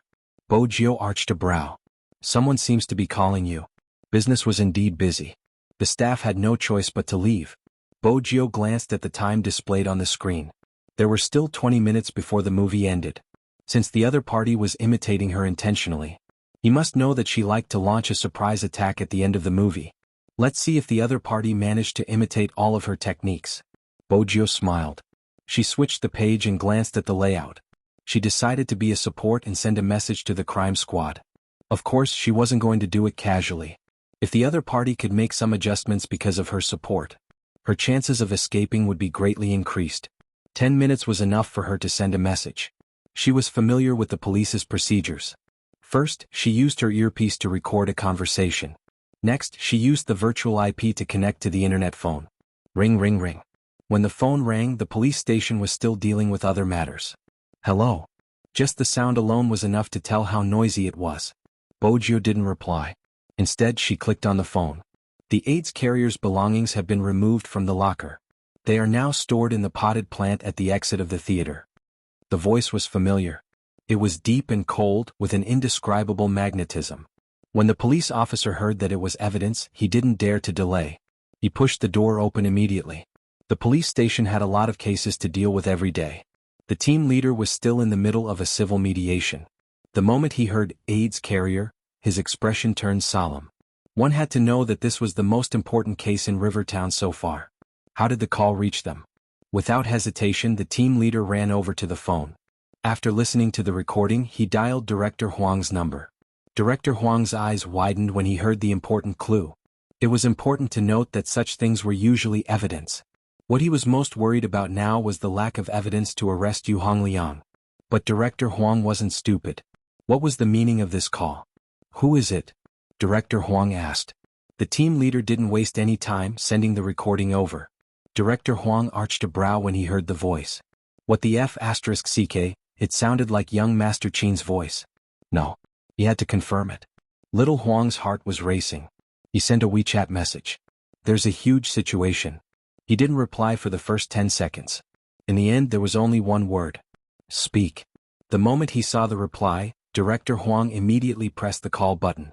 There was a call from the police station. They said that Yu Hongliang's stuff was stored in the storage cabinet and it's now in the potted plant outside the theater. Yu Hongliang stored it? He didn't even know about it. This time the person on the other end replied simply, "Emimich. Emimich? That's it?" Fortunately, just as little Huang was about to explode, a few more words were sent. A few more words appeared on the phone. "Since it was delivered by someone, go and get it." Director Huang immediately replied, "It wasn't you." The caller adjusted the voice and it sounded just like you. Luckily I was smart and didn't fall for it. When I found out about this, the first person I contacted was you. Qin Mo's eyes deepened. That fellow wanted you to inform me. He knew you would hear the recording. Given our relationship, wouldn't he have sought me out for confirmation? Director Huang. This explanation actually made him feel stupid. Qin Mo didn't have to think to know who had sent it. For example, a certain incompetent ticketing inspector. Indeed, the glacier seemed to be melting. But soon, a cold smile appeared at the corner of his mouth. Was he trying to lure her away? He would be playing right into her hands. There's no need to guard the air vent. Retreat. Retreat? Magician couldn't understand the situation. What's more, he didn't understand that they were basically playing psychological warfare. Sometimes, it was normal for people on the same side to set traps. After all, one was escaping while the other was catching. In front of the computer, Bo Jio watched as the hunk guarding the ceiling left. Her lips curved upwards. It seemed like the Almighty had received her gift. But she wasn't sure if he liked it. She felt like a domineering CEO trying to please his new sweetheart. She was sincere, but if she didn't do it well, it would cause the other party's disgust. After all, beautiful people tended to have a temper. Her canine pet was just like that. From her heart. Bo Jio didn't want the Almighty to hate her.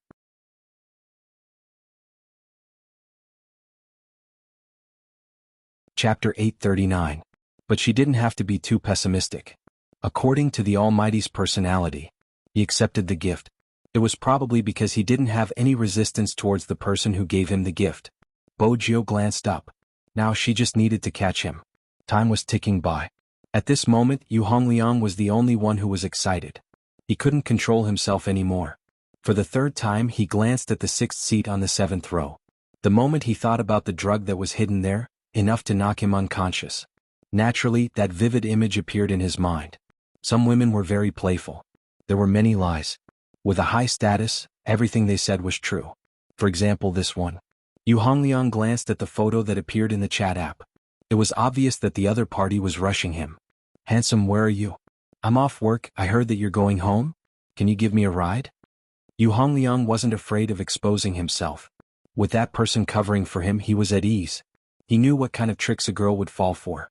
He didn't say that he was in the cinema. Instead, he replied, "I'm still in a meeting. I'll head out after the staff leave." As expected, the other party smiled. "You're a boss." Yu Hongliang smiled. "Just a vice president." The bait was released.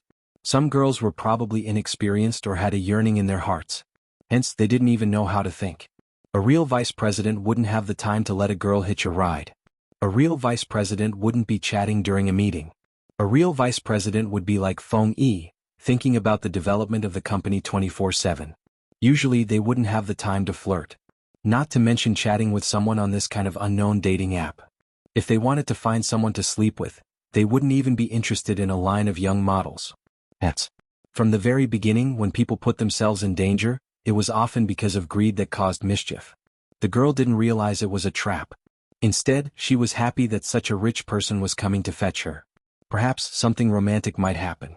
10 minutes before the movie ended. Right at this moment. A computer in the gymnasium on the third floor suddenly emitted a different sound. It was an alarm. An alarm from the firewall that Bo Jio had set up. Of course. This firewall was different from the one in the cinema.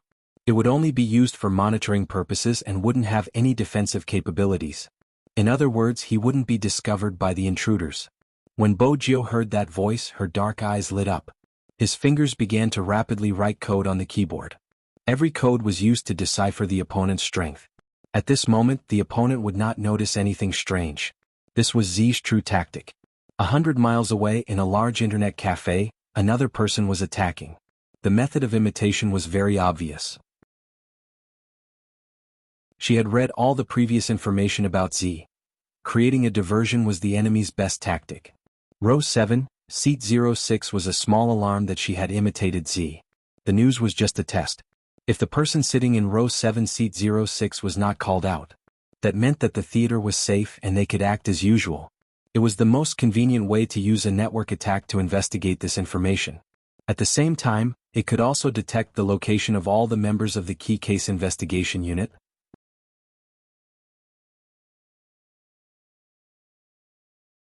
Chapter 840. After Rao Rong received the message, he typed a full stop and sent it to Yu Hongliang. It meant that the surroundings were safe. Yu Hongliang's eyes lit up with excitement. Since it was safe, he could have more fun today. Yu Hongliang couldn't wait any longer. If it wasn't for that person's reminder, he would have waited for the movie to end. He wanted to stand up and leave. But there were only 5 minutes left. The girl in the internet cafe watched her meticulously set up everything, the joy on her face obvious. Especially when she saw the people from the key case investigation unit playing this and that in the surveillance room, the corners of her mouth curled up even more. What was the point? Yu Hongliang just had to bend over in the crowd and he would be able to take it away. From such an angle, it wouldn't be captured by the surveillance cameras. As for the people guarding the entrance, they thought they were in the right place. In reality, they were all wrong. As for the surveillance cameras, she just had to attack them. The girl moved her fingers as though the entire situation was in her hands. The internet cafe provided lunch. When the auntie came over to ask if she needed anything, the girl glanced at the auntie impatiently, her voice cold. "It's fine, stay away from me." The auntie paused, feeling slightly awkward but didn't say anything. Nowadays, people in their 20s were indeed like that. It wasn't rare to bump into 1 or 2 of them every day. She turned and continued asking the next person. The girl moved her fingers, adjusting the original footage. Her gaze was filled with disdain. She adjusted her state and pressed the code. Her next target was the surveillance camera in the corridor of the cinema. She inserted the video she had prepared to cover today's surveillance camera. The video contained the footage of Yu Hongliang watching a movie. Yu Hongliang hadn't left immediately after the movie. Instead, he had stayed for 2 hours in the jewelry shop. She just had to show it to the crime squad. Since Yu Hongliang's car hadn't moved, they would definitely assume that Yu Hongliang hadn't left. It was a perfect plan. After the girl conquered the surveillance room, the smile on her face deepened. She started to try to take control of the surveillance room. It took some time, but it wouldn't take long for the girl to destroy the firewall. In the cinema, Qin Mo glanced up. Behavior could often express a person's heart. He could see the state of Yu Hongliang, who was sitting in front of him. He was anxious and excited. Otherwise, he wouldn't have picked up his phone to check the time again. This was a unique behavior that some criminals displayed when they were about to commit a crime in a serial murder case. Qin Mo's fingers moved slightly. There was less than a minute before the concert ended. He sent 2 words in the group chat. Those 2 words were just like him, noble and domineering. Real in the net. The Special Forces soldier was the first to act. He found the person in charge of the cinema and handed over his ID. He only said 1 sentence, "We need your company's cooperation." It was finally the end of the movie. Some people still wanted to see more. The clip was already out.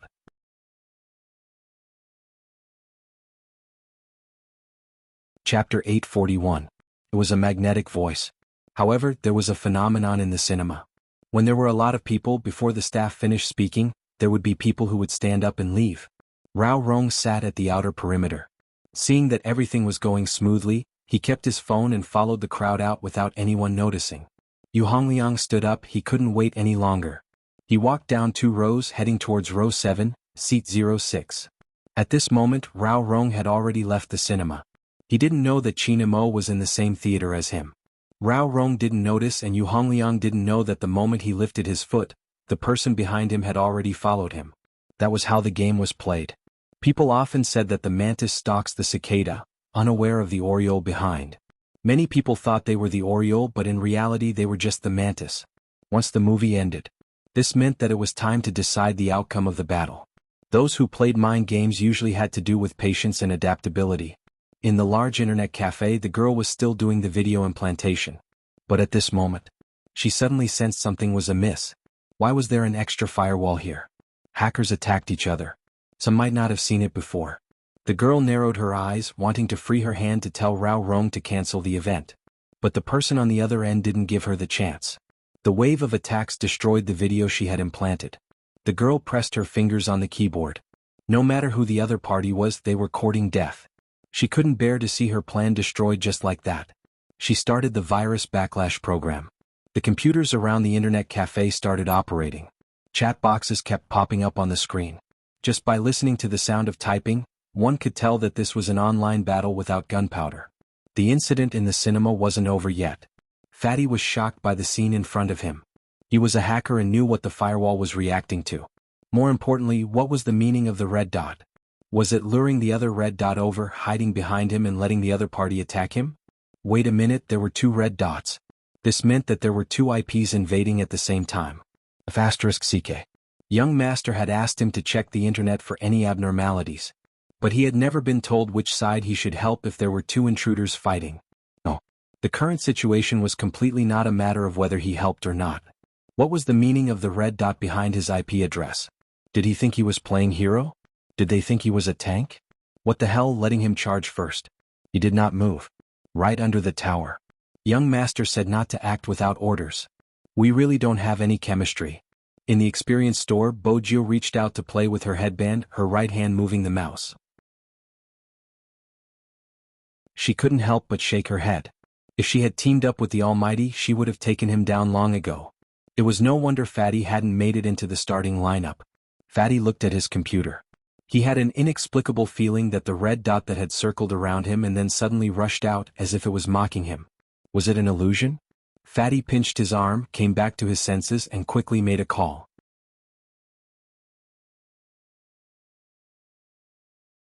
Chapter 842. If Bojio knew that Fatty was making such a call, she would definitely say, "You look more like a fish." In the cinema, Chin Mo listened to the voice from the earpiece. His calm eyes darkened for a moment. 2 fishes, one was the mastermind behind this case. It was obvious who the other one was. But Chin Mo didn't say a word. He continued walking forward like an audience member, his deep gaze landing on Yu Hongliang, who wasn't far from him. Yu Hongliang wished that time would pass faster. Why were there so many people in front of him? Couldn't they move faster?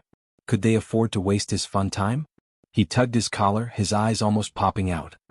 He saw that he was almost at his destination. He squeezed forward, taking the chance to bend down and pick up the bag. Such actions weren't out of place in the cinema. Since everyone was busy leaving, no one would care about what he was doing. Yu Hongliang knew very well what was inside this beautifully packaged bag. It wasn't easy to get something to liven things up, and it had a knockout effect. Jiang City had always been strict. Especially recently, he didn't know what was going on. They had put in a lot of effort to rectify the situation. Hence, it was difficult for him to buy these things. Fortunately, God was on his side. He was chosen by that person to become the pioneer to eliminate sins. Unclean things would be eliminated. That was what he wanted to do. Next, the hunting game began again. Yu Hongliang watched as his phone lit up. He lowered his head and typed, "I'll be..." Before he could type out the word, he saw a person standing at the front of the row with one hand in his pocket, blocking his way. Yu Hongliang lifted his head. He had an impression of this person mainly because of the scar on his face. "Excuse me." Yu Hongliang didn't take the other party seriously. He didn't like people interrupting or even delaying him when he was doing something. But the next second, his expression changed. Because of the person's voice. "Mr. Yu Hongliang, right?" That person's voice was very indifferent, with a kind of condescending tone. It was like an aura that could only be cultivated over the years. Yu Hongliang wasn't dumb. At this time, for a stranger to call out his full name, it was obvious that something had happened. Yu Hongliang shuddered and wanted to run away. Chin Mo didn't chase after him. Instead, he slowly walked down the row. It was precisely because of this man's actions. Only then did Yu Hongliang feel even more pressured. Compared to the other party's nonchalance, his panic made him look like a mouse that was jumping around randomly. He was completely unaware that he was trapped in a glass cage. Yu Hongliang panicked and wanted to force his way out while there were still people watching. Who knew that just as he raised his fist, before he could even get close to that person's body, he was kicked half a meter away by that person. Clang. When Yu Hongliang's back hit the seat, he felt a piercing pain in his heart. He really did not expect that his opponent would be defeated in one move. This kind of noise was bound to cause panic. Everyone turned to look at Chin Mo.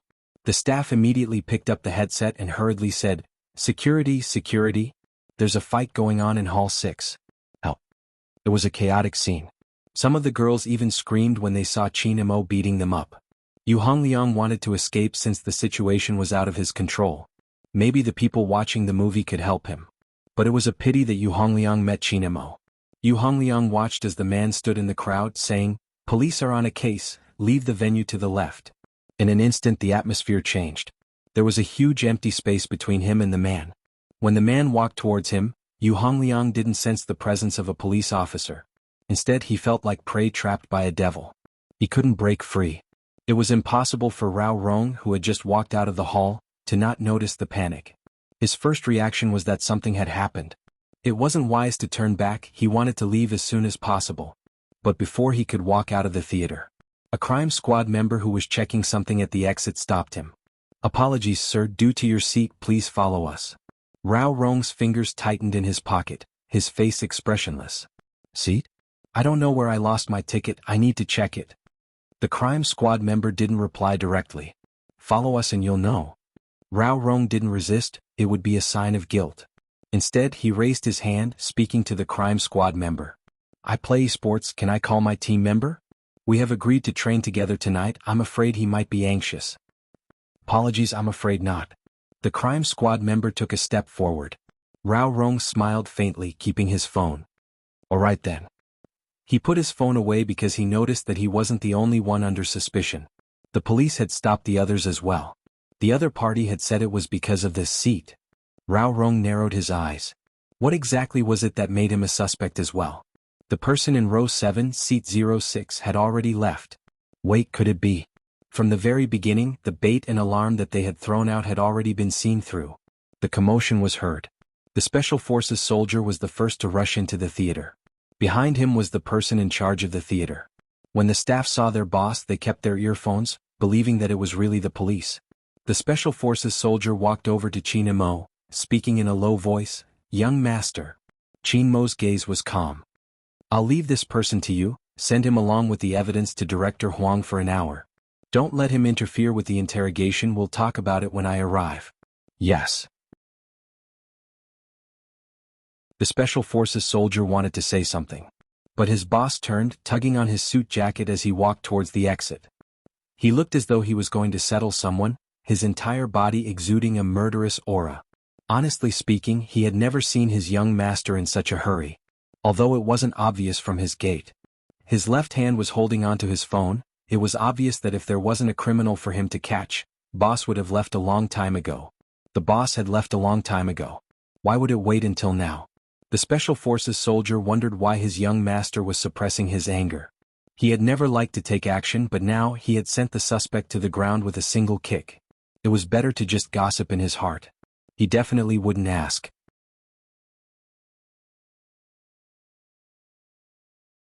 Chapter 843. Yes. Coyote himself was on the 3rd floor. He was the fastest to act. Fatty was still hesitating. He looked at the 2 red dots that triggered the alarm. He really didn't know if he should intervene or not. Don't intervene. His hands were itching to just watch. If he intervened, who should he help? From Fatty's point of view, the red dot closest to him seemed a little weak. It didn't seem as strong as the one opposite him. But that wasn't a reason for him to intervene. He didn't forget that the red dot seemed to have mocked him just now. Don't intervene. Stay under the tower. In the internet cafe, the girl looked at the data that she gradually broke down. Her lips curled up. Overestimating themselves. They still wanted to catch her. She wanted to see who would be the one to catch who. The girl's fingers flew across the keyboard as if she was torturing someone. This made her sweet face have an expression that a girl like her shouldn't have. It seemed to be twisted, but it wasn't. She hated everyone who interrupted her plan. For example, the current situation.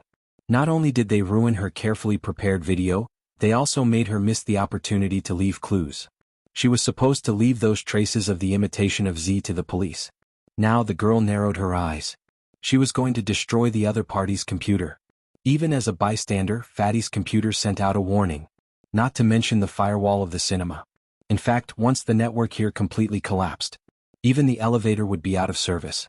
Because in today's society, the operation of everything couldn't be separated from the network. In this case, it would be very difficult for the crime squad to take the corresponding person away. The monitoring network had already begun to be affected, and all the video screens had turned white. If the entire mall's network collapsed, Fatty didn't dare to imagine that situation. This wasn't just an esports scene. It was also the most prosperous area in Jiang City. During such a holiday, many children and old people would be shopping with their families. It was past 7 in the evening. It was the busiest time. If something were to stop operating, it would definitely cause everyone to panic. And everyone knew what panic meant. Children and old people would be squeezed around. A stampede was Fatty's instinctive reaction. However, the one that was attacking them did not seem to care about this at all. It was as if it was willing to send the entire mall to hell with it to complete this victory. At this moment, Fatty didn't think about whether he should intervene or not. In his eyes, this person was simply hateful. A real hacker shouldn't be like this. Just as he was about to press the keyboard to stop that person, the computer couldn't keep up. It could even be said that because of the cyber attack, it had become very slow. F***CK. Fatty's hand slammed on the keyboard. The girl in the internet cafe was still smiling. According to the current situation, something must have happened to Yu Hongliang. He might as well take the opportunity to attack the mall system. Not only would it allow Rao Rong to leave without leaving any traces, it would also erase all the loopholes. Most importantly, rumor had it that Z always did things this way. Every time he appeared, he would let others know that he had been here before. If that was the case.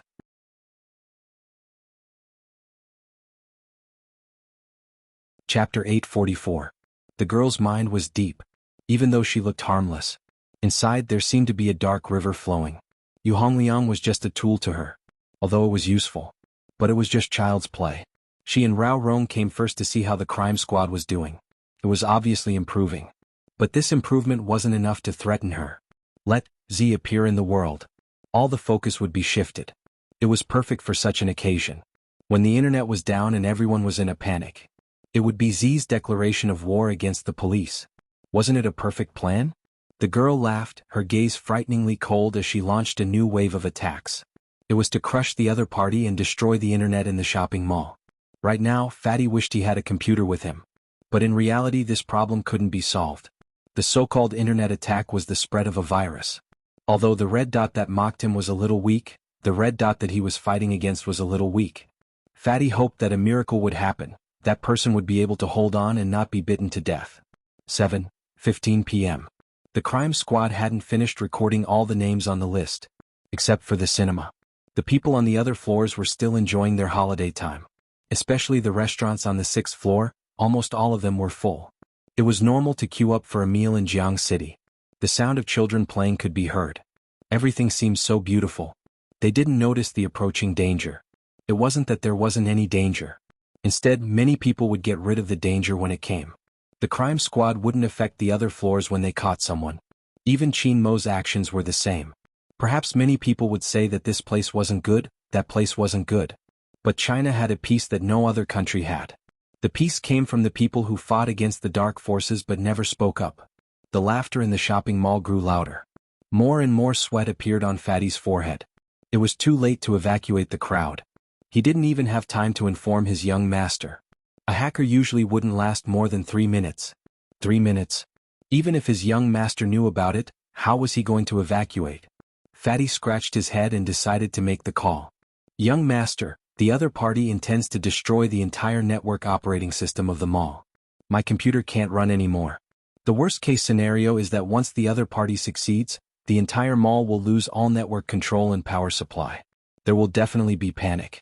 The best case scenario is that the other person is resisting, but there is a difference, which means that the other person will be bitten to death by the other party. Hearing this, everyone who was moving stopped in their tracks. Whether it was the man codenamed Wolf, the Special Forces, or the magician who was good at disguise. These people were all from the army. The bravery of a soldier had never changed, and that was to protect. After hearing such news, the Special Forces soldier clenched his fists tightly, raising his head abruptly. Young master.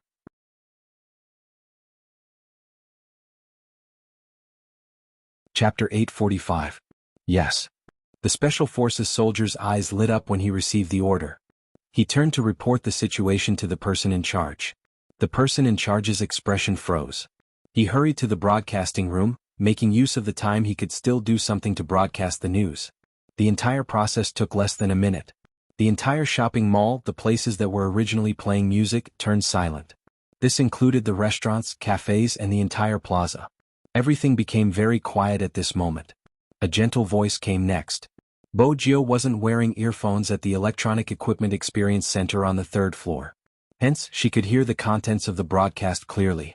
After hearing that, the corners of her mouth curled up. It was a very good idea.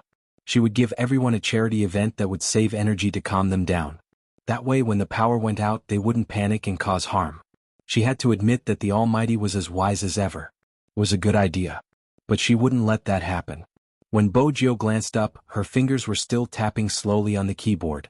She could adapt to the darkness, but that didn't mean everyone could. The goal of a hacker was not to bring those things to ordinary people. At this moment, the person in charge of the shopping mall was tormented. He knew that the idea in front of him was indeed a good one. But once the power went out for more than 10 minutes, anyone in the situation would feel uneasy. Especially in a place like the shopping mall. That was human nature. They could survive the first 10 minutes, but what would happen after that? Even if there was an emergency passageway, it wouldn't be good. No, it should be because there was an emergency passageway in the shopping mall. Once there was darkness, everyone would run towards the emergency passageway. When that happened, who would listen to others and walk slowly? No one would. If everyone would listen, there wouldn't be so many stampedes. The person in charge wiped the sweat off his forehead. He picked up his phone but didn't know who he should call. He thought that cyberterrorism was something that only appeared in movies. But when it actually happened, the person in charge finally understood how uneasy it was. Is that all? Don't we need to do anything else? The Special Forces soldier glanced at him, his gaze filled with an indescribable determination. Someone is doing it, don't worry. The person in charge still, not saying a word. Now, he believed that there was no such thing as peace and prosperity in this world. Instead, there were people carrying burdens. As long as he saw the army green, he would feel a sense of security. Perhaps such a feeling could only be felt in Wuxia. In the past, he had always listened to it, so he hadn't been able to feel it.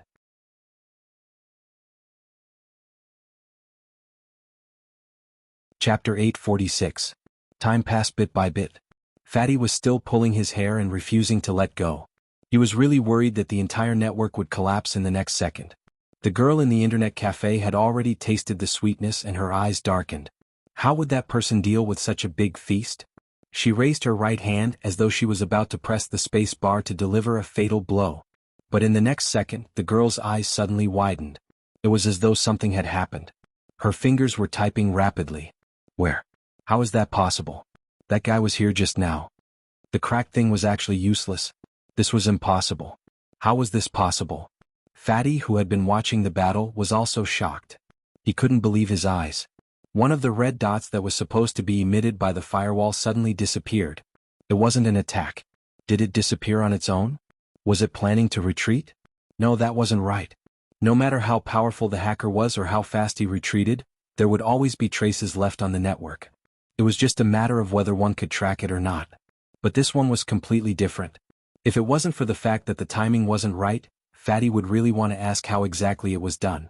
He looked at the screen and licked his lips nervously. The attacker was also looking for that person. It was the feeling of knowing that the other party was nearby but not knowing where he was or when he would appear. Wait a minute. Fatty paused. Why did he feel that this situation was so familiar?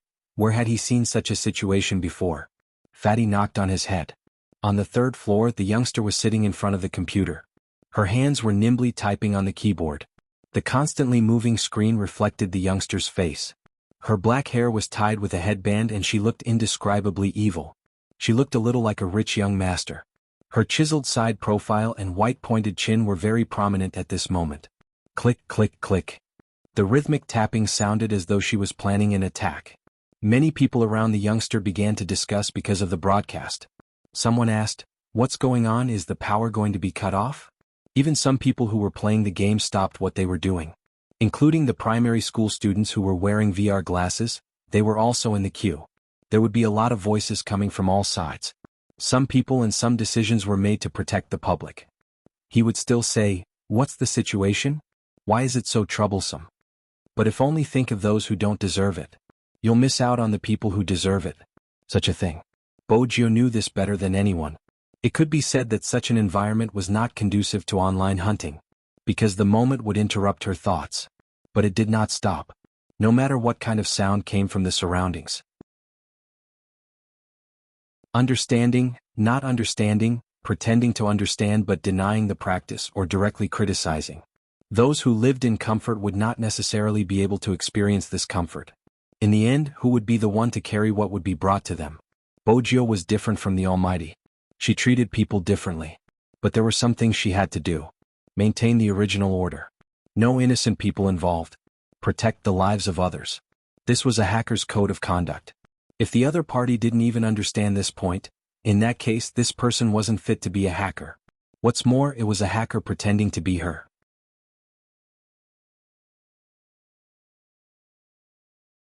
Chapter 847. The sound of the keyboard finally sped up. It was completely different from before. Even when the youngster raised his hand, his slender fingers seemed to be able to shake out a shadow. If the sound of the keyboard just now was a slow movement, then now it was like a piano piece reaching its climax. The blade that flowed like water was raised. Fatty watched as the red dot suddenly appeared, like an eagle spreading its wings. Without any warning, it directly pierced through the opponent's heart. In the internet cafe, the girl's expression changed. This time it was really twisted. She typed on the keyboard trying to avoid such a fatal wound. But it was useless. The spread of the network virus hit the center. All her escape routes seemed to be blocked. She couldn't get out at all. How could it be? When she came in, there was no defense in this place. In such a short period of time, even she couldn't create a firewall on the spot. The girl bit her lip, an unprecedented black mist bursting out of her eyes. Unless, before she infiltrated, all these firewalls existed. But they were hidden. Just like the red dot just now. She deciphered an address and thought it was real. But in fact, it was just the first point of the opponent? The girl's eyes trembled. At this moment, she seemed to realize something. He didn't hesitate to destroy one of the networks just to retreat. But he couldn't retreat. All the weaknesses in the previous attacks were a disguise. But why did he disguise it? Was it to capture her? There was a saying that one would only see what they saw from different angles. As a bystander, if Fatty didn't understand why the red dot circling around him would wait until now to increase its hand speed, then now he completely understood. This person wasn't weak. It wasn't that he couldn't defeat the opponent. But if there was no firewall set up in the situation, any network attack would destroy the mall's network. On the surface, the red dot seemed to be resisting the opponent's attack. In fact, it was far more than that. The most important thing was the firewall that even he didn't know when that guy had built. The firewall that protected the entire mall's network. Those who hadn't conducted network attacks might not understand. If he had to make an analogy, it was like when the flames of war were coming. That person did not evade all of the enemy's attacks, which resulted in his battle robe being burned by the surging artillery fire. The shadow that existed on the network stood up with the support of the long sword. The shopping mall behind him was covered by a protective shield because of his actions, so it would not be destroyed by anything. That person stood in front of the shopping mall like a god of war. He raised his sword and charged forward. He was so fierce that he wouldn't lose to anyone. At that time, Fatty was shocked. Everyone knew what had happened to him. In the past, he really didn't know anything other than computers. He didn't have any education or looks. All he did was play games, run errands, and repair computers. If young master hadn't found him, perhaps he would always be like this. He still remembered that at that time, his young master was just a high school student. He was a very cold person, but he only told him one sentence. I have never been a hacker before, but I feel that the value of a hacker should not be like this. No matter what industry it is, the truly strong will not harm the people around them. A true hacker will use attack techniques to defend and maintain order in the virtual world. I hope you can do the same in the future. Fatty always remembered this sentence. But when he actually saw someone do it, the shock in his heart was indescribable. He stood in the darkness to defend against attacks from all directions. Fatty decided to tell his young master about this. He had to tell him. Hence, when he spoke, his words were a little incoherent. Young master, that red dot that mocked me, it doesn't seem to be a bad one. It's amazing, not only did it create a new firewall to cover the entire shopping mall's main network, it is also tracking the attacker. Do you think I should try fighting it? It can even turn invisible, do you know that? It's really sick and handsome. Chin Mo listened to Fatty's description without a change in expression. He gestured to the people around him. He was already at the entrance of the third floor, his eyes deep. She was very handsome, sitting at the innermost part of the experience store. Especially when the corners of her mouth curled up as she typed. In contrast, the girl sitting in the internet cafe was sitting there. Not only did her expression change, but as the attack came, it also changed. That jumpy chat box was no longer under her control. The operation of the computer was starting to crumble under such attacks. If there was a sound from the network, there would definitely be a crackling sound. It followed the current and attacked the opponent's motherboard. Everyone knew that the core of a computer was the motherboard. Once the motherboard was destroyed, it meant that the phone would be scrapped. A virus attack, a professional virus attack, once the operating speed couldn't keep up, the motherboard could easily be destroyed. There was a loud bang. The girl's right hand that was holding the mouse slammed heavily onto the computer table. The loud sound immediately attracted the attention of the surrounding people. The players turned around in shock. When they saw that the person who had smashed the mouse in anger was actually a girl, they exchanged glances. What's going on? I don't know. Why did her computer screen turn black? Who am I supposed to ask? I say, you bunch of pigs, can't you smell anything? Of course I'm hungry. I really want to eat black pepper beef today, that's why I can smell a nice pepper smell. I'll order this when we go for the hero instance dungeon later. What the F***ck, the pepper smell is from the motherboard, the computer's motherboard is burnt, pig. With such a shout. This caused everyone's attention to be focused on the girl. The girl's eyes were very dark, but her face was covered by her long hair, so people couldn't see her expression clearly. But just the aura emanating from her body made people feel that it was both sweet and gloomy. It was really very strange. Of course, the boss of the internet cafe had to come over after such a big incident. At this moment the girl moved. Leaving this place immediately was the most important thing for her to do. Even if the motherboard was destroyed, at least her position wasn't exposed. But was it really not exposed? The girl had just stood up when she heard a cry of surprise coming from the entire internet cafe. What's going on? Where's my game screen? What's the meaning of this? The mouse isn't even moving.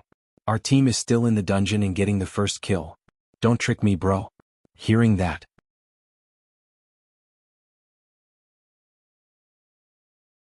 Chapter 848. All the screens on the row of computers she was in had stopped working. Only 3 words appeared on them. Is it fun?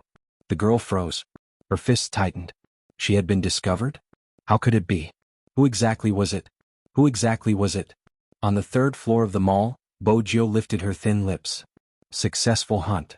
She didn't need to explain anything. Fatty watched helplessly as the viruses were eliminated one by the defense system. He was extremely agitated, wishing he could go up and fight with the other party. Only Hoshino frowned as he sat beside the floor-to-ceiling window. He kept making calls until finally someone picked up. He didn't waste any time, his gentle voice carrying his usual calmness. Someone went to the 3rd floor, there are the most people on the east and west sides.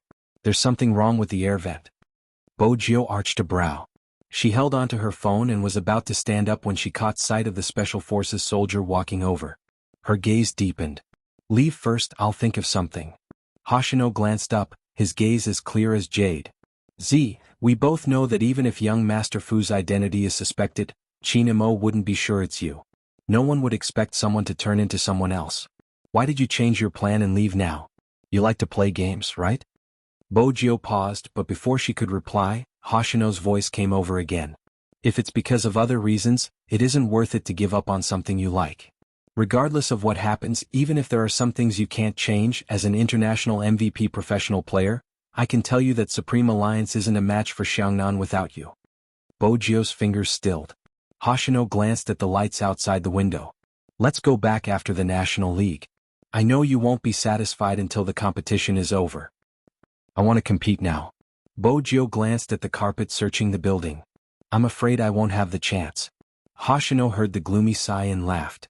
There's a Supreme Alliance uniform under the seat you're sitting on? Bojo's eyes lit up. Wear it if you like it. Hoshino flicked open the pack of cigarettes. You've always been smarter than me. I believe you should have an idea of how to escape now. Bojo smiled. The IP address will be transferred. You can leave, but Ben will stay. I will send the virus removal program to you. Once it's done, the program will automatically collapse. Fatty has been guarding for so long, he has to give the other party a location. All right. Hoshino stood up. The knitted sweater he was wearing always gave people a sense of breathtaking cleanliness. Especially when he stood up, took his coffee cup, and left from the high chair beside the floor-to-ceiling window. Many girls turned back to look. However, no one could see that the black hair fell in an instant, covering his eyes. However, the corners of his mouth were curved into a smile. There was such a person. The reason why it became a special existence. It wasn't just liking. Somehow he wanted to play a game with Z. Even if they weren't in the same team. It didn't matter. This was Hoshino's deepest feeling after watching Supreme Alliance's entire match. If there was anyone in this world that shouldn't be let down, that was when that person shouldered something that ordinary people couldn't.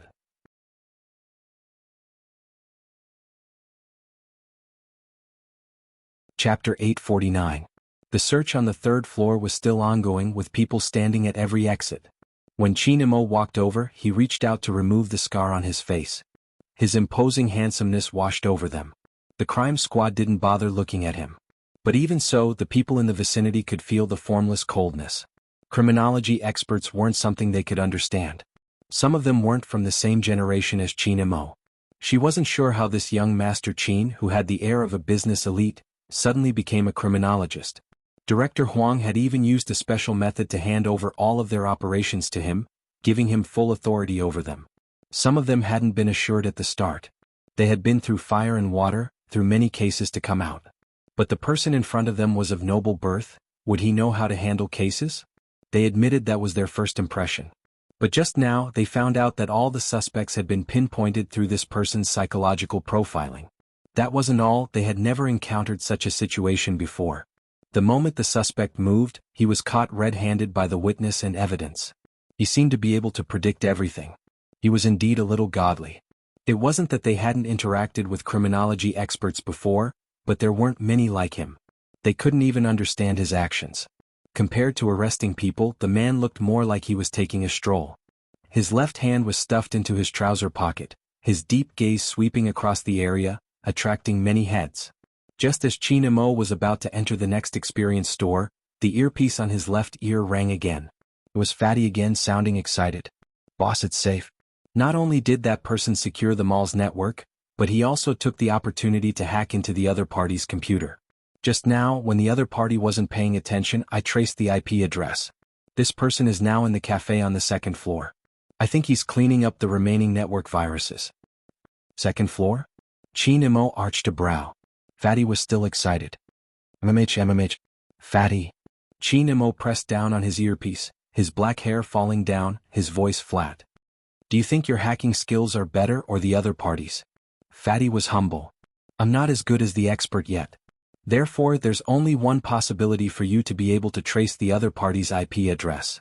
That is, the expert you speak of deliberately left an opening for you. With that, Chinemo turned his head, his eyes filled with indifference. Don't leave the third floor, arrange for a team to head to the cafe on the second floor. When Fatty heard this, he was immediately puzzled. If the expert really did it on purpose, that would be too cunning. He wanted to use the information he gave to lure the young master away. How could they be so shameless?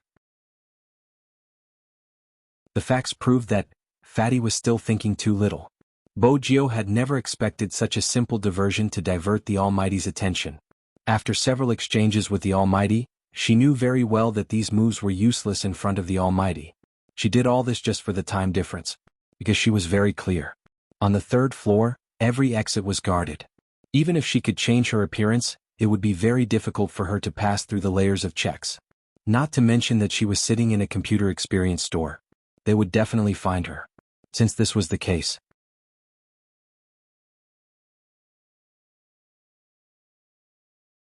Chapter 850. Beside Bojio, the staff was still holding onto the mouse.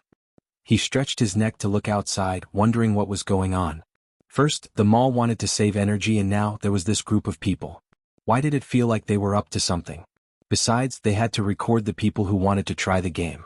The staff was about to head to the innermost computer to take a look. A certain Supreme Alliance fan had been here for quite some time, and it was time to record him. But just as he turned around and took a few steps inside, he was shocked. He looked up and down at the battle uniform on a certain young man with a hairband. 10,000 alpacas galloped through his heart. Wasn't this too much of a liking? He worshipped him to such an extent that he even prepared a set of battle clothes for him? This wasn't the youngster's outfit just a moment ago. When did he change into it? The staff wasn't sure what to say. The youngster even turned to glance at him. What do you think of my uniform? The staff inhaled deeply. Your cosplay isn't bad. It wasn't easy to sell a computer. Why did he have to meet all sorts of strange customers? Other than this youngster, there was a little boy around 6 years old. He insisted on playing the mobile version of Hero through the big screen. His parents were rich, they were really picky. Ever since the little boy arrived, he had been sending kills to the other side. Honestly, did he think about his teammates' feelings when he was playing like this? He even wanted to buy a big screen to play online. The staff felt a headache coming on.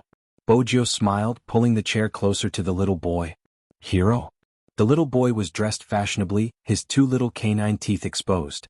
He was rather aloof. He was rather serious in his game. He didn't even lift his head, his brows furrowed.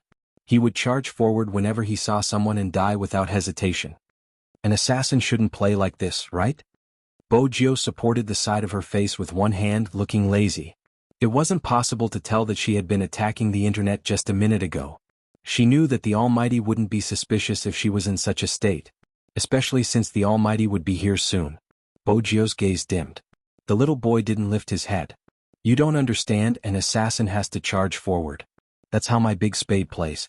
Otherwise, how would he be able to cut through the enemy's backline so handsomely? Bojo.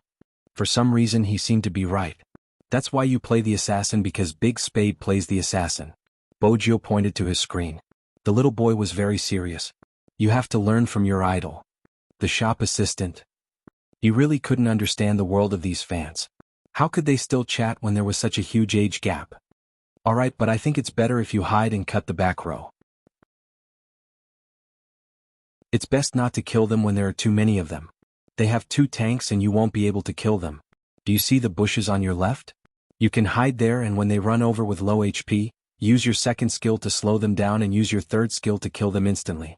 After that, run back through the wilderness. The little boy was quite serious.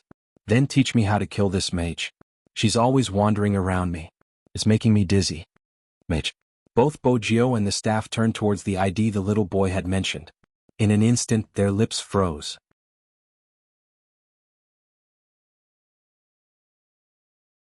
Chapter 851. The staff couldn't help face-palming. He finally understood why he would always lose on Saturdays. How could he not lose with such a troublesome teammate? Bojo felt that her little spade fan was a little troublesome, but she couldn't watch as her little spade fan died. Besides, she had to wait for the Almighty in this manner. She reached out. I'll play around, you can take a look at the controls. The little boy glanced up, sweeping a glance at Bojo's uniform. Since you're a Supreme Alliance fan like me, I'll let you play 1 round. But remember, don't rush down the tower. Bojo. It must have been tough on you to know that you can't rush down the tower. The little boy wasn't done. Where did you get your cosplay uniform? I'll get my parents to buy one for me. Is there a smaller size? The staff shrugged at Bojo. Even a child would know that she was cosplaying in that uniform. She wasn't suitable to impersonate Spade Z. Her hair wasn't even the same color. Most importantly, Spade Z's hand speed and positioning weren't something an average person could achieve. But very quickly, the staff realized that this person's maneuvering wasn't bad. For an assassin, positioning was what mattered the most. Ever since this rich second-generation young master took the phone, he took the blue beasts in passing. That wasn't all. When he swept across the middle lane, he cleared off a wave of minions. The little boy watched anxiously, reminding Bojo seriously, Team battle, you have to pay attention to team battle. The staff wanted to facepalm again. With such a huge difference in finances and attack power, how was he going to team battle? Besides, assassins were meant to fight boss to grow. Once they reached a certain level, they would be able to capture enemies with low HP and kill them instantly. No, wait a minute. Why was he criticizing such a low-end game so seriously? Even if that person's maneuvering wasn't bad, he wouldn't be able to get up. He had already killed so many times and the difference was so huge. A long-range cannon from the opponent could take away half of his HP. How was he going to fight in such a situation? Most importantly, he had to buy his computer. However, he didn't expect that he had just turned his back. A loud game sound rang in his ears. Double kill. The staff froze, turning back abruptly. Double kill. This rich second-generation cosplay killed 2 people at once? How could this be? Their lethality wasn't even on the same level. The shop assistant took 2 steps forward because he wanted to know how the other party did it. When his eyes fell on the phone screen, he only saw a pair of hands, one controlling the phone while the other didn't forget to bring up the map. Even if they were fighting in the wilderness, they still had to see who had low HP. Most importantly, he was not attacking the jungle on his side, but the blue beasts in the opponent's jungle. This is too arrogant. Hiding in the bushes to hunt in the wild. Little boy couldn't understand the secret behind it. Little boy was thinking about the team battle. He stood there and gave orders in a cute manner. Don't stay at the top lane, go to the bottom lane. Why are you going to the bottom lane? While Bojio was working, she felt that something was missing. She looked up and asked, "Hey kid, do you have candy?" The little boy glanced at Bojio. "You can go to the bottom lane first." "Why are you so fixated on the bottom lane? What exactly is there?" Bojio muttered as she glided towards the bottom lane. Little boy didn't realize that the staff beside him was already in a daze. Because, that kind of hand speed, it was simply too fast. *CK. Besides, that little B** starred was blushing at the side. After saying, "my classmate," she was extremely shy.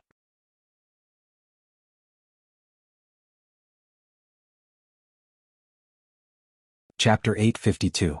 The shop assistant watched the little boy's expression, his lips twitching. It's fine if you're the one tricking him, but you even brought a girl along. That's not how you're going to court someone. In a 5v5 match, if two of the teammates were kids, *CK, they would lose for sure. The shop assistant started to feel heartache. In the past, he couldn't win no matter how hard he fought. Bojio felt that sending the two of them together would affect their efficiency. But the little boy continued to guide her. "Don't be a coward, just go. Bojio, tell them that Lan Jiaojiao is mine, whoever dares to touch her will be killed." The little boy saw his classmate was about to die, so he spat out these harsh words. He was still acting domineering. Bojio's fingers slipped, almost exposing herself. Mainly she was laughing. This child must have watched too many idol dramas. Kill without mercy how? Why aren't you going? The little boy was unhappy. Bojio lifted her lids lazily. "I won't be motivated without candy." The little boy seemed to have made a huge decision. He walked towards his parents and pointed at Bojio. "Dad, Mom, this brother wants candy. I'm not the one who wants it, he wants it." Bojio nodded. The little boy's parents. Bojio stilled. This little boy was caught off guard. The little boy was still muttering, "This is the first time I'm seeing an adult asking for candy from a child." The little boy's parents were embarrassed. They wanted to say something. A graceful voice, with a hint of coldness in it, slowly rang out from behind the crowd. "Your little brother has always been shameless. But it's my fault, I should have tied him up to prevent him from running around." The voice wasn't loud, but because it was so pleasant, it broke through the commotion. It was hard not to notice. When the shop assistant turned, he was already in a daze. This was Almighty Qin. He was so agitated he couldn't say a word. Was he going to defy the heavens today? Why was Almighty Qin here? The little boy was also a Supreme Alliance fan. Of course they recognized Qin Mo. Their eyes were wide open and their cheeks were puffed up. It was clear that they were shocked. No one knew how long Almighty Qin had been standing there. He was wearing a black trench coat, and the hem of the coat was half open, revealing the pure white shirt and tie inside, which successfully made his legs look even more slender and powerful. His black hair made him look like a character from a manga, full of dazzling handsomeness. His eyes were long and narrow, slightly slanted, faintly emitting light. His gaze was fixed on them, and there was an indescribable meaning hidden within his indifference. In an instant, the surrounding crowd seemed to have become the background of the capital city. Many people who didn't know Qin Mo stared at the man in front of them in a daze. Their eyes followed his movements. He was so handsome. Just when the shop assistant and the others were at a loss for words, Qin Mo had already walked over. At that moment, the dim lights around them seemed to have all run into his eyes. They were like revolving diamonds, elegant and dazzling. However, those who were familiar with him knew that he wasn't in a good mood. Even the corners of his lips were lifted, sending a message. For example, how was he going to deal with the faintly smiling fellow in front of him?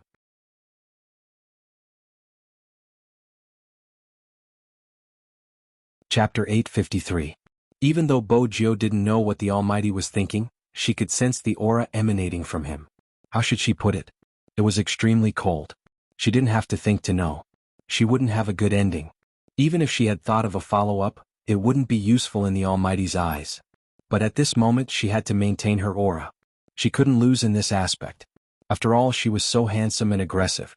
Bojio stood up, asking despite knowing the answer. There was a hint of surprise in her voice. "Brother Mo, why are you here?" Are you here to buy a computer as well? Chinamo just looked at her, his gaze deep like a handsome detective interrogating a criminal in the police station. Especially with his clothes, he looked more like a famous criminal scientist from the movies. Bojio seemed to have realized something, reaching out to caress her headband. She smiled brightly. I just got a new hairstyle. Brother Imo, what do you think? Does it look good? When did you put on your uniform? Chinamo didn't waste his breath, helping her up. He tugged on the youngster's collar, his gaze moving downwards. Those who weren't in the know would have assumed they were about to fight. But in reality, Bojio was the only one who knew the Almighty was checking if she was wearing any other uniform. Bojio definitely wouldn't leave behind such evidence. She smiled. It seems like Brother Imo picked up my jacket. I feel like I'm missing something if I'm only wearing pants. Chinamo arched a brow, retracting his gaze from the smooth, fair skin. The natural pressure was so piercing that it made his scalp go numb. Neither of them averted their gazes. One was elegant and handsome while the other was devilishly handsome. The crime squad watched from the side, feeling an indescribable aura. The shop assistant's mouth was wide open, so wide that half of his fist could be stuffed inside. Chinamo didn't reply, pressing the earpiece on his left ear. His voice was calm. Fatty. Yes, young master, I've been following your instructions. The expert hasn't left yet, he's still at the cafe on the second floor. His account is still online and he's clearing the virus quickly. Hearing this, Chinamo frowned. He turned to look at the guy whose smile was getting brighter. At that moment, Bojio had a thought in her mind. Almighty Fatty was like a godly assistant to her. When the team gathered for dinner, she would make him drink a few more bottles. No one dared to approach such an atmosphere. But the crime squad was anxious. The main thing was that they didn't quite understand why the expert suddenly stopped when he said he was going to arrest someone. The frozen atmosphere lasted for a few seconds. Chinamo said slowly to the little boy, other than shamelessly asking for candy from you, what else did this little brother do? Bojio. She had underestimated the Almighty's poisonous tongue. Little boy was quite loyal at this time. He helped me play the game, but he's too stubborn and never listens to my commands. Bojio glanced sideways at the shop assistant beside her. With that excuse, those who didn't know better would think that she was the one who was going to die. Chinamo followed the youngster's gaze. When he saw the uniformed staff, he lowered his voice even further. What about before the game?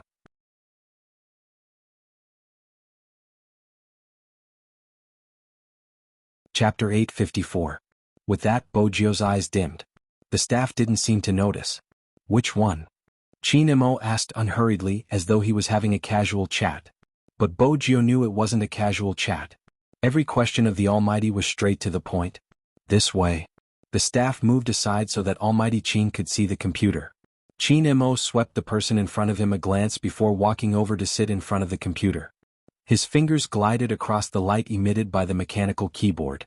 With a shake of the mouse, Hero's page appeared on the screen. His fingers stilled when he saw the page.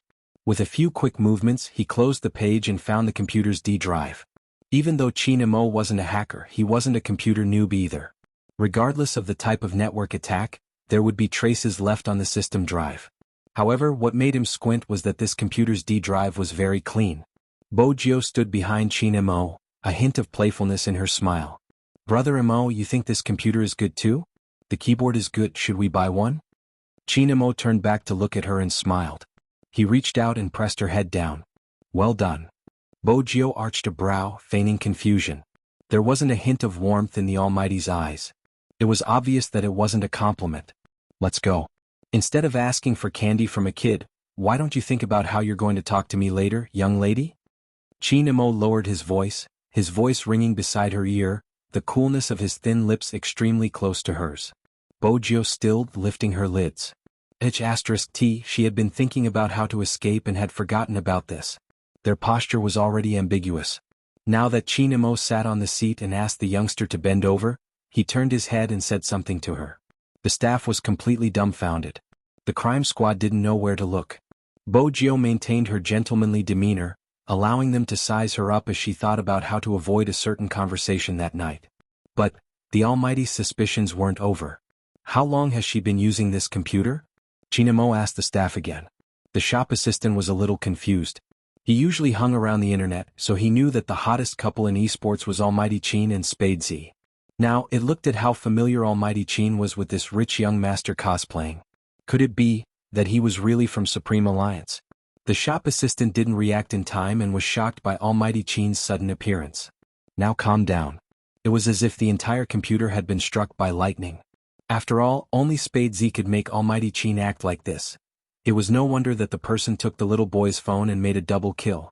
For Spade Z, in such a low-end game, if it wasn't for the huge financial disparity, he could have killed 5 times without a problem.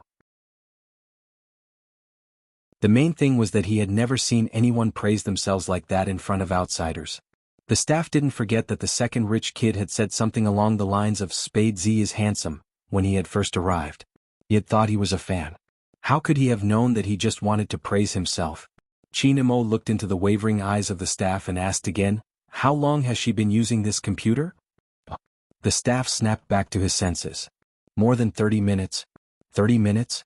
Chinmo's eyes dimmed as he looked at the youngster. "You like it that much?" Bojo replied, "The images are smooth." Chinamo arched a brow. He continued, "Bring it to the police station and study it slowly."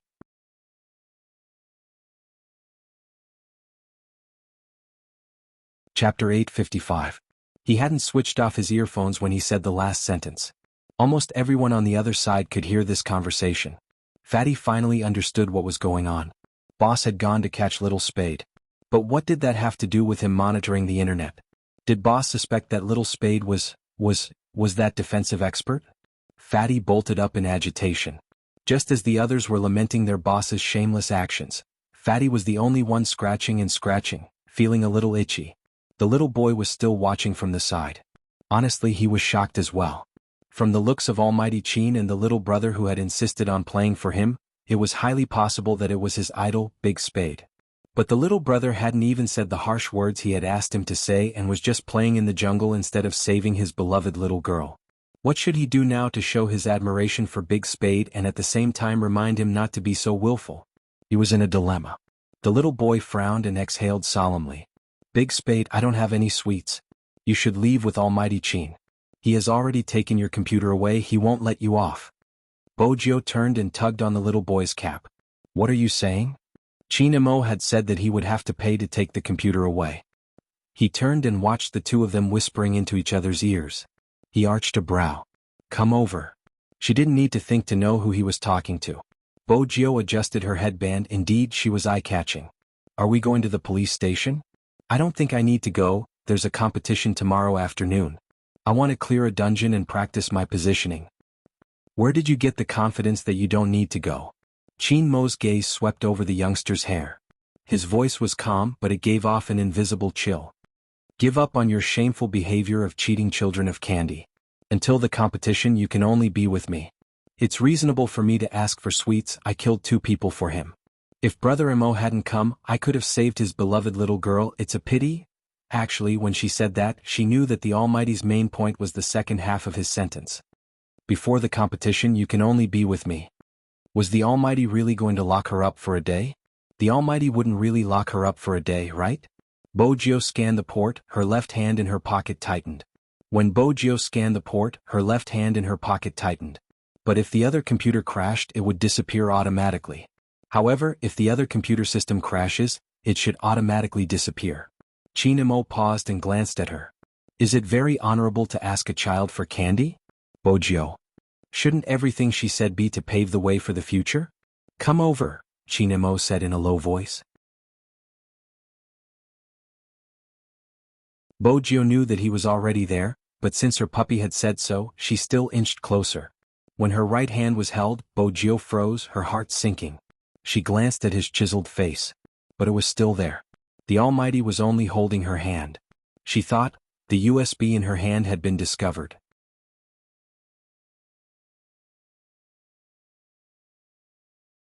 Chapter 856. Bojo glanced up, a mischievous expression on her face. "I'm embarrassed." How was she embarrassed? Chinamo arched a brow, tugging her away from the little boy. His stance wasn't one to be trifled with. Perhaps he was the only one who knew how important it was that the fellow in front of him was still in his hands. She hadn't expected him to be afraid. He was afraid that it would be too late, afraid that he wouldn't be able to see her face anywhere. That was crazy. Chinamo glanced over at Bojio. Bojio sighed inwardly. He was still angry. She knew it wasn't easy to coax a puppy. It had been the same when she had been young. He had been cold and aloof. But shouldn't he like the evidence that she had sent to the crime squad? His thoughts were hard to read. She felt that it would be a waste of her brain cells to play psychological warfare with the Almighty. Just as she was about to sigh, a lollipop was thrown over. Bojio threw a lollipop over. It was a familiar brand, her favorite flavor, mixed with the unique smell of tobacco. Bojio opened it with a smile, placing it in her mouth.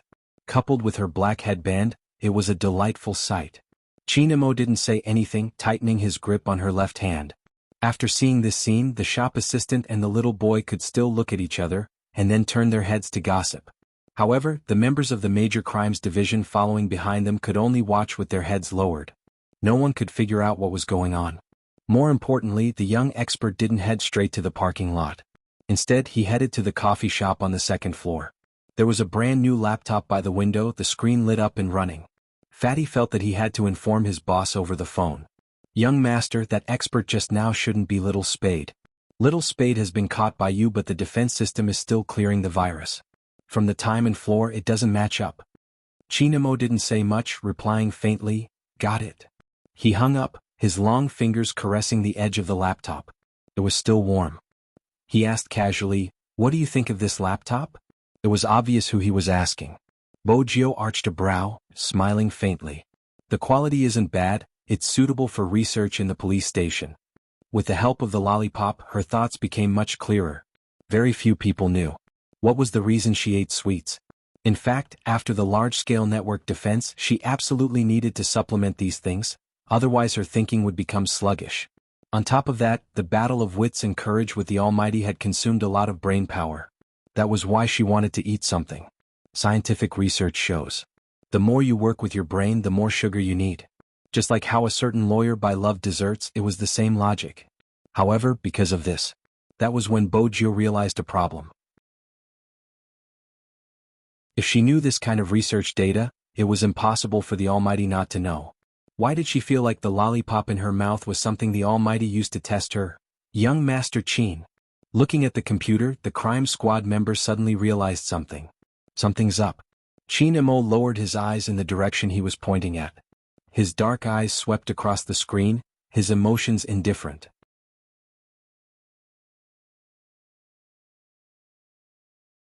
Chapter 857. The crime squad couldn't understand, but that didn't mean Chinamo couldn't either. His gaze deepened. Send a group of people to the internet cafe to understand the situation. Find out which computer is broken today and who is using it. Bring the surveillance footage from 5 to 7 to the team. The rest of you follow me. The rest of them, obviously included Bojio. Sitting in a police car in such a manner. Bojio had never thought about it in the past. Beside her was the Almighty. He seemed to be resting with his eyes closed. But that was all. When the city lights hit the car window, the Almighty spoke again. The Almighty spoke again. "When did you dye your hair?" Bojio was watertight. "I didn't dye it, it's a one-time bleaching spray. It's good, silver hair looks weird with a headband, black hair isn't bad." "Is that so?" Chinamo opened his eyes. Wrapped in the lights and the shadows of the car, his handsome face and beautiful smile were really dazzling. Bojio wasn't bewitched by his beauty. Usually when the Almighty said that, it meant he didn't believe her. As expected. The Almighty's next action was to swipe open his phone and pull up a video. "Do you recognize it?" Bojio glanced at the ticketing staff. It was clearly her, but at this moment she would be stupid to admit it. "Brother Mo, who are you talking about?" "The ticketing staff that has gotten fatter." Chinamo fiddled with his lighter, a cold smile on his face. "Bojio. What did he mean by fatter?" "I don't know him." Chinamo arched a brow. Bojio assumed that was the end of the conversation. Unexpectedly, the Almighty leaned forward, his voice calm as he glided past her ear. "Are you going to tell me the truth after I strip you naked?" Bojio stilled, the tips of her ears flushing. When Chinamo saw this scene, he was angry and wanted to break this guy's claws. In the end, he didn't do either. Instead, he took advantage of the hazy night sky to press his lips against her flushed ears. Since she liked to wear uniforms so much, he would let her wear them to her heart's content. Of course, Bojio could feel the kiss. Even though it was light, it sent a shiver down her spine. Then she looked at that handsome face that could bring disaster to everything in the shadow of the car. Try kissing me again. Bojio thought to herself. If I kiss you again, I'll immediately carry you away. Unfortunately, the Almighty didn't receive her message. Furrowing his brows, he ran his fingers through her hair. Don't spray something like that in the future. Smells weird. Bojio. When the Almighty wasn't speaking, his face was rather handsome, but the moment he spoke, it was infuriating. 2 members of the Major Crimes Unit were sitting in front of the police car. He couldn't wait for these 2 lovebirds to get out of the back seat. But he could only think about it. Fortunately, it wasn't far from the police station. About 10 minutes later, Chin Mo alighted first. Bojio didn't really want to go. It wouldn't be good for a hacker like her to watch the police work. Unfortunately, even if she wanted to wait outside, the Almighty wouldn't give her the chance. It was a sign that the Almighty's suspicions towards her hadn't disappeared. Brother Mo, even if I didn't accept the private interview after the competition, you don't have to cuff me, right? Bojio glanced down at the handcuffs on her wrists. What? You don't like it? Chin Mo tilted his head and glanced at her. How should she put it? Bojio felt that if she said she didn't like it, the Almighty would use other methods to deal with her. It's fine after a while.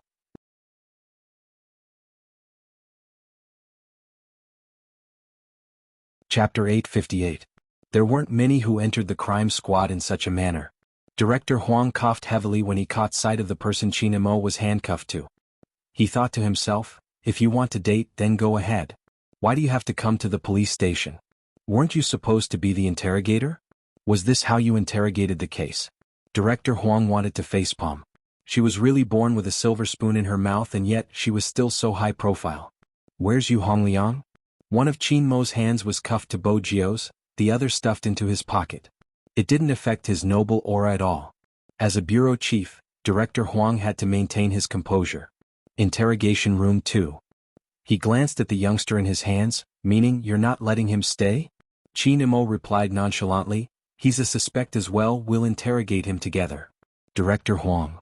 What kind of lousy reason was that? The youngster smiled, revealing her canine teeth. Do you have a packed lunch? I heard the crime squad treats suspects well. Director Huang's chest heaved. They had a free meal the last time. Again. Fortunately, Chin Mo was still rational and didn't agree to his request. But his next sentence made Director Huang curse. After the interrogation, let's go for lobster. Director Huang will be treating. Director Huang. When did he say he would be treating? The youngster sighed. Little Huang is so generous. Chin Mo didn't even lift his head. One of the few good points. Director Huang. These 2 were going back and forth, making his treat a reality. How shameless. Besides, what was up with the nickname Little Huang? The crime squad's officers were perceptive, comforting their director. Calm down, calm down. Think about the time given by the higher-ups. Director Huang took a deep breath, heading towards interrogation hall 2. Yu Hongliang came from a wealthy family and was knowledgeable about the law. Even if they found out he was the culprit, he just slept with someone and wouldn't be held responsible. They could only detain him for 24 hours. After that, they would have to release him. Besides, he had connections. Kacha. The door to the interrogation room was pushed open. Yu Hongliang reached out instinctively, shielding his eyes. Then he sneered and sat there as if he wasn't afraid of anything. The man had already thought of what he would say after he was caught. He was just using it in advance. Director Huang was an experienced police officer. With one look at the other party's attitude, he knew the interrogation wouldn't be simple. No wonder Chin Mo said to let him do the interrogation. Yu Hongliang casually crossed his legs. In his heart, he knew that the police would not be able to hold themselves back from asking him questions. However, the 2 people sitting in front of him were sitting more steadily than him. One was lying there with a lollipop in his mouth, and the other was lighting a cigarette. Their hands were handcuffed together. What the hell was going on? Ever since Yu Hongliang was diagnosed with AIDS, he had lost a lot of his patience, and his favorite thing to do was to smoke. He couldn't help but clench his fists as he stared at his opponent. What was going on with these 2 people? Interrogate him. About 10 minutes later. Chin Mo extinguished the cigarette, his voice calm. Mr. Yu seems to be in a hurry. That's right, a terminally ill person doesn't have much time to waste. Bojio sat at the side, watching as Yu Hongliang clenched his teeth, unable to say a word. They all sighed. A single sentence was able to hit the person's sore spot. You're tuning in to the Han Lee's Wuxia Chronicles YouTube channel. We're so grateful for your support, and don't forget to subscribe to join us on this incredible journey through captivating stories. Your generosity through donations truly makes a world of difference, as it's the primary source of revenue that allows me to expand and enhance this channel for you. Thank you from the bottom of my heart for being a part of this adventure.